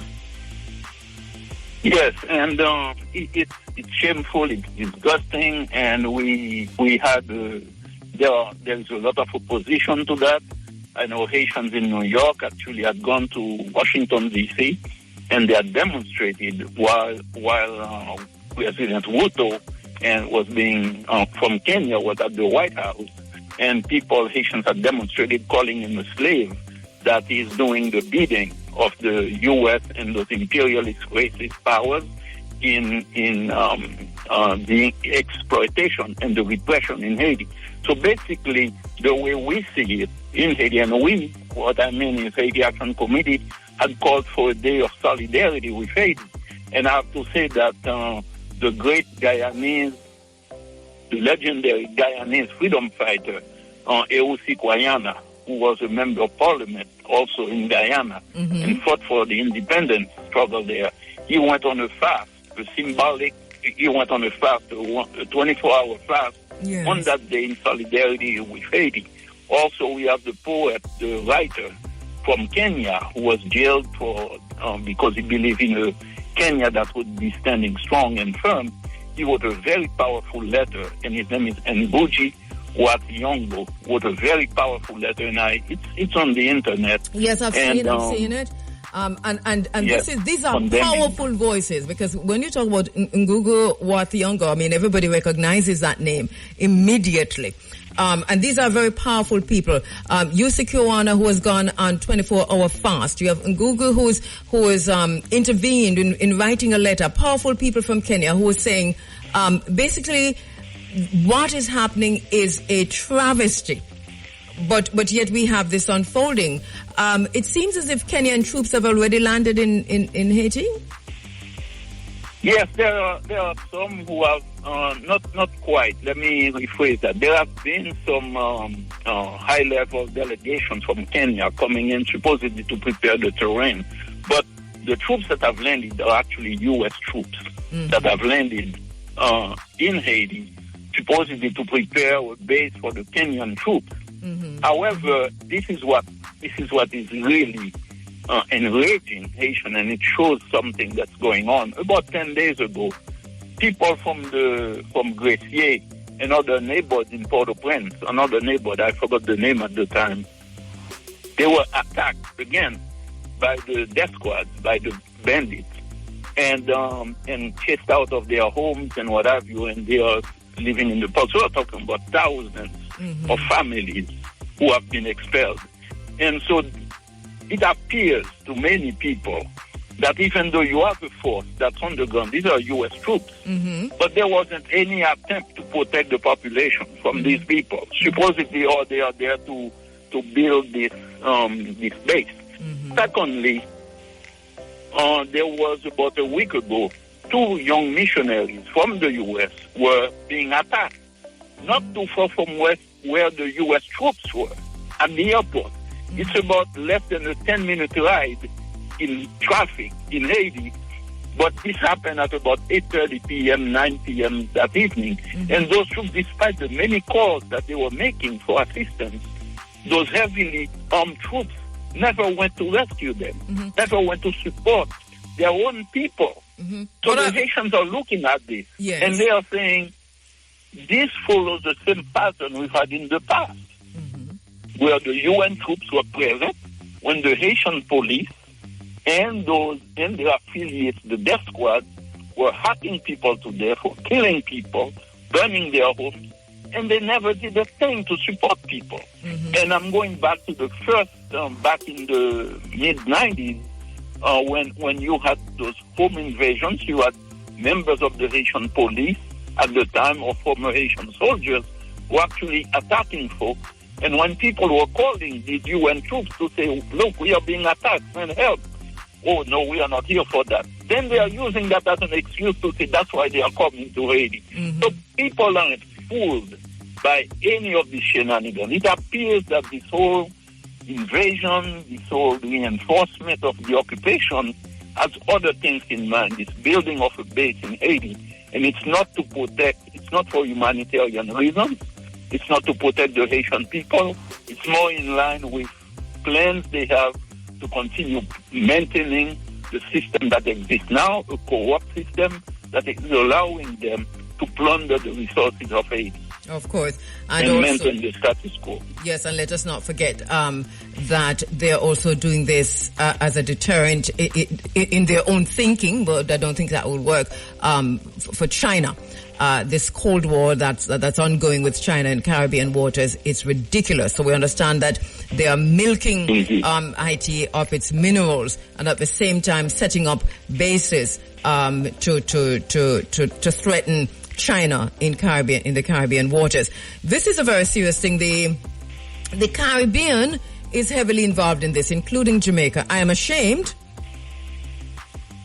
to be a Jamaican national at this time. And I know there are many who are. But on the ground here, I understand that we have Canadian troops and some others, I think, from other countries, which we shall not name, who are now training Jamaican soldiers and military and police to go as military, as part of the military occupation of Haiti. Why is it such an egregious act that we have the Caribbean participating in this military occupation of Haiti? Because a lot of people think they are doing something good. They're about to do something good. Why is it that this is not something good? I can really, many Haitians will view this in line with the history of what has happened in the past 20 years. First, there was a government chosen by the Haitian people themselves in free, fair elections. Jamaica I believe, had sent a delegation to Haiti to witness that election. There were many other international observers who witnessed it. Yes. and said very, very strongly that formula of political organization had won the election, that the people of Haiti had voted freely for their government. The U.S. was unhappy with the results because they didn't like formula of political organization or the people's democracy in action. So they organized a coup. They sent weapons, just like they are doing now. Mm-hmm. Weapons are coming from the U.S., flooding Haiti, which they could easily stop by having more inspectors on the U.S. side to inspect those cargoes that are going to Haiti. Plus, the U.S. has all the power to intercept when it wants to, anything leaving the U.S. to go abroad. Look at what's going on the embargo against Cuba, for example. Mm-hmm. So that's very an embargo on medicine and things that people need, but yet weapons of war, bullets and ammunition are going freely to kill the people of Haiti. Mm-hmm. So it's a bad idea because those troops, once on the ground in Haiti, all they are going to do is support the status quo, meaning they will turn their guns against the Haitian population. It's something they have done over and over and over again. Mm-hmm. Mm-hmm. And people know that very well. Yes. If it were a truly democratic Haitian government asking sister countries in the Caribbean for assistance, and where the things would be freely determined, how much assistance and how they are working it out, that would be something else. It would be neighbor helping neighbor, brother helping brother, sister helping sister, the kind of free democratic relationship. But this is actually the colonialist powers, racist powers, imposing that on people, shelling out money, buying people to say, look, I need you guys to be the black faces to go and repress your sisters and brothers. And this is why this is so outrageous. And my sister, let me say something. Yes, yes.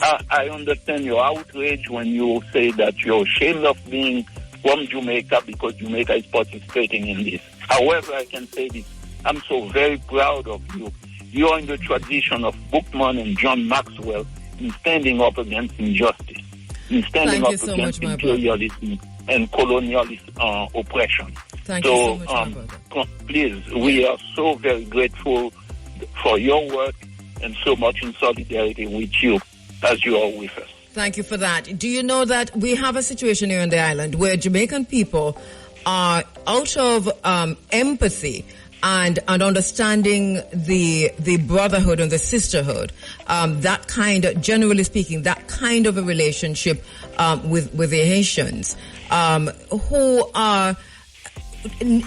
have somehow, to some extent, bought into this idea that they have been sold, because we see Mia Motley, who is well recognized on the island and celebrated on the island, and we see St. Vincent, and we see, all those Caribbean people who came in the island. And while, we have great distrust for our own Prime Minister on the island regarding his relationship and his government's relationship with the United States and Israel and so on, once we see these people coming in, it sends a message to us that, okay, right, so something good is about to happen. But the people of Haiti are asking for something different, aren't they? They're not asking for this transitional U.S. puppet government that has been placed there. They're not asking for a military occupation. What are the people of Haiti asking for?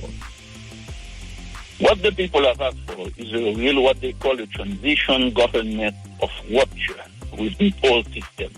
And what I mean by system, let me clarify. It's a system of corruption that has been entrenched throughout the history of Haiti.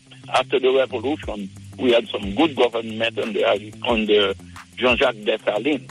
But then, since that time, with foreign meddling from France and the U.S. and Britain and Spain, who really wanted to return Haiti back to a state of slavery. And so they've done throughout our history all kinds of meddling.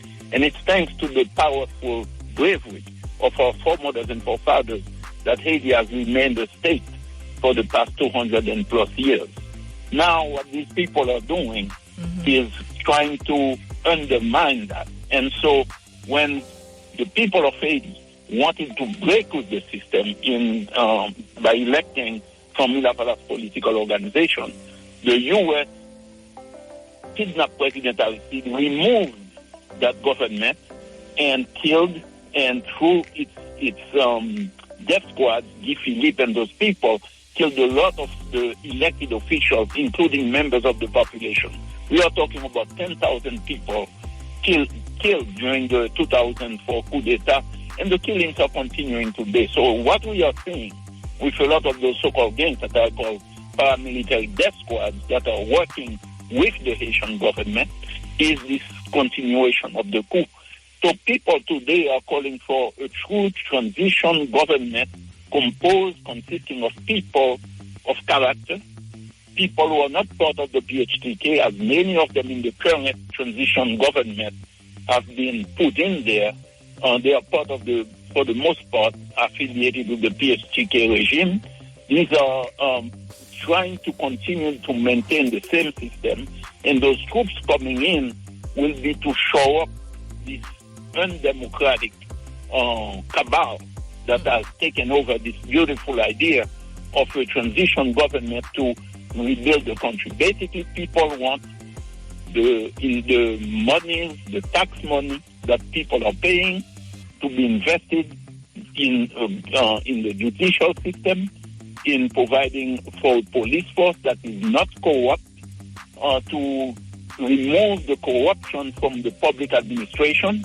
Right now, as it stands now, a lot of the ministers from the PHTK government, they are the ones who are in power right now. They continue the same old system. And there are plans to remove that, but so far we hear plans. Yes. However, having this guy, Gary Conil, the new prime minister that was elected, is sending a very bad signal to the population. Because, as I said, he's very controversial, having been involved with previous governments that have a well-known track record of being corrupt. So people want a true democratic movement, a democratic government that will break with that system of corruption, impunity for criminals, that gives free rein to the oligarchy, the very wealthy minority in Haiti that is funding also the death squad and keeping Haiti in a lawless state. So they can easily plunder the resources. And which is a system that is being propped up right now. My brother Pierre Labossiere, thank you so much. We're totally out of time for this morning. Thank you for your update. Thank you for your advocacy and activism and for standing in the gap so that so many of us can understand what's happening on the ground. Thank you so much, my brother. Thank you so much. Very appreciative of you. All right. Same here. Pierre Labossiere of the Haiti Action Committee there, giving you an idea of what's really happening in Haiti and how the people of Haiti feel about all that you see, that they're celebrating. And whether they're celebrating here on the island in Jamaica, or they're celebrating in Canada or the United States or in Kenya, and I'm talking about the government now, the structure, the system, not the people. The understanding from the people on the ground in Haiti is that this is just another propped up puppet situation to bleed Haiti of its minerals and to set up a military base in Haiti because of China. It's a minute now to 10 o'clock, and this is how we're saying goodbye for today as we make way for the big A inside of the Sunday sunshine is here and rearing to go. Want to say thanks to Bert Samuels, who came on very early this morning, helping us to understand what this whole conversation of the dual citizenship with Mark Golding is about. Oh no, I can't tell you what happened to Dayton Campbell. He came online, and then he was no longer online. But I want to say a very big thank you to Valerie Nita, who filled that gap and did such a brilliant job, attorney at law. Thank you so much, Socrates, for making that happen. Thanks to Ian Forrest in New York. Thank you so much, my brother. The dual citizenship concern is real. Thanks to my sister Daniel Archer. Thanks to Thao in South Africa, because the elections are ongoing. South Africa is at a crossroads. Thanks to Pierre Labossiere, who was just online. We'll see you next week. Mr. Bigay, how you doing, sir? I am wonderful. I'm okay. Okay. Really okay. I'm okay. Yeah. You kind of up from 4 o'clock this morning, I think. Well, you're up from 4 o'clock this morning, so what you're doing? So you I saw you. I said, look you up. If not, you know how black people are. Is this due to AI? Then it is AI. I mean, I said, wow, I mean, Big A, you have to work at 10. I mean, get some sleep, man. You were doing your research, I suppose. How did you realize? I know. I saw you. I saw you too. Well, there you go. Exactly. So, but at least I needed to be up. I was coming to work in an hour time.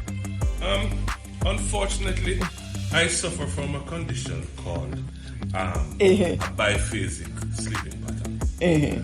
What is that? A biphasic sleeping pattern? Meaning what? I sleep twice in a night. Okay, so I will sleep between, depending on what time I fall asleep. But let's say I get home from work and after eating and relaxing a little bit or whatever, I will fall asleep at 10 o'clock on a Saturday. 10 p.m.? Yes, right. So I fall asleep at 10. I will get up at 2 o'clock. I wake 2 a.m. Okay. Right? And then I'm up. Oh, just before the dark night of the soul. It means that you are a writer and a creative person, and you know that's a full time. Yeah, that's true. That's true. Yeah. And then when the sun is about to come, 5-6 o'clock is when I get back to sleep. Okay, I see. So you sound like a real Usually at that time of the night I'm Okay, so it's a bit. It's an Elon Musk, Bill Gates situation. I can't do much about it. It is how these rich persons are. Those persons who make a lot of money. That's what they are. So just don't allow me the privilege to sleep twice. So okay. When I get up at that 4 o'clock, 3, 2. So you're up at right. I saw you at 4. Okay. Because I get to sleep later because I work on a Saturday night. So by the time I do the rituals, it's a little later. Okay. Like maybe 12-1. Okay. So when I do wake up at 4 o'clock. So you play a musical instrument apart from? I know you play the drums, but no, unfortunately. Okay. Well, you don't know that Big A used to be a percussionist. I'm just saying. I know a lot about you, Mr. Big A. Listen, you're going like, well, a long time we're coming, let me tell you all the while, say, I don't know if there's anybody who knows you apart from your relative. You cannot find one person who knows you longer than me. We have that conversation before. Did you come up with anybody? No, I didn't try. Well, you need to try. I honestly didn't try. You should try. I'll give you that time. Yes, I'll take it. I have it long time. I mean, I didn't know that it was up for grabs. And so I know a lot. We've been around for a while. And not to mention, before we start work at Irie, I'm going to go watch Dennis Brown up at, where the place name again where you used to DJ? When Dennis Brown and them did the place where you were the DJ. In the 80s. There are many places where exactly? Kingston, Brunswick? Discover Bay. Runaway Bay. The hotel. Runaway Bay. Club Caribbean. I see. You see what I said? It took me about 15 minutes. And I don't want nobody to get it wrong. You know, the DJ was very sexy on the turntable there. That was Big A.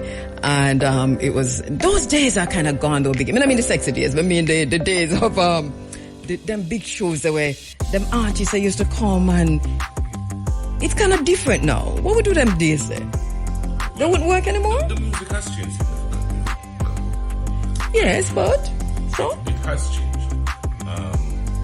The kind of music has changed. And it ultimately has boiled down to even the kind of performances that you will get from an act. Because no, an artist, the hottest artist now is not even about singing the songs, but allowing the audience to sing along. And it's about how. Then whenever did I sing along with Freddie McGregor and Dennis Brown, not then days eh? We were singing along with Freddie and Gregory and Dennis and. Along. Oh, what you mean? Along. You don't mean along? No, these artists can't reproduce what them sing in the studio, so them leave the audience. No, this is a discussion to be had. Did you hear what Biggie said? So you're saying these artists nowadays cannot reproduce the studio sound, so them throw the song to the audience, and the audience just work with it. Oh goodness, that's something I've never thought about that. So wow, okay. Anyway, I'm going to have that discussion with Biggie. That's a really interesting perspective, because remember the days when Freddie and Gregory and Barry's and Dennis, who else were left out?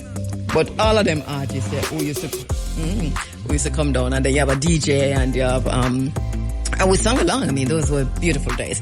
Anyway, this is how we're saying goodbye for today as we make way for the Big A inside of the Sunday Sunshine. I don't know if Big A was counting the 34 guilty. Big A? Did you count the 34 of them? And let me put that aside. Did you count the 34 of them? That's what I saw. Oh, I thought you stopped at 34. That's what I saw. Yeah. I missed up at 20. I'm sure there are more guilty somewhere down there. Yeah. You know, they say you know that there's a saying out there that there's not going to be any US elections. You know that there's an active saying out there. Okay, Big A says nonsense. When you hear that, nobody not call me back with it again. It's nonsense. This is how we say goodbye. You think there's going to be a US election? This year? No, for the next election with you. I support the Constitution.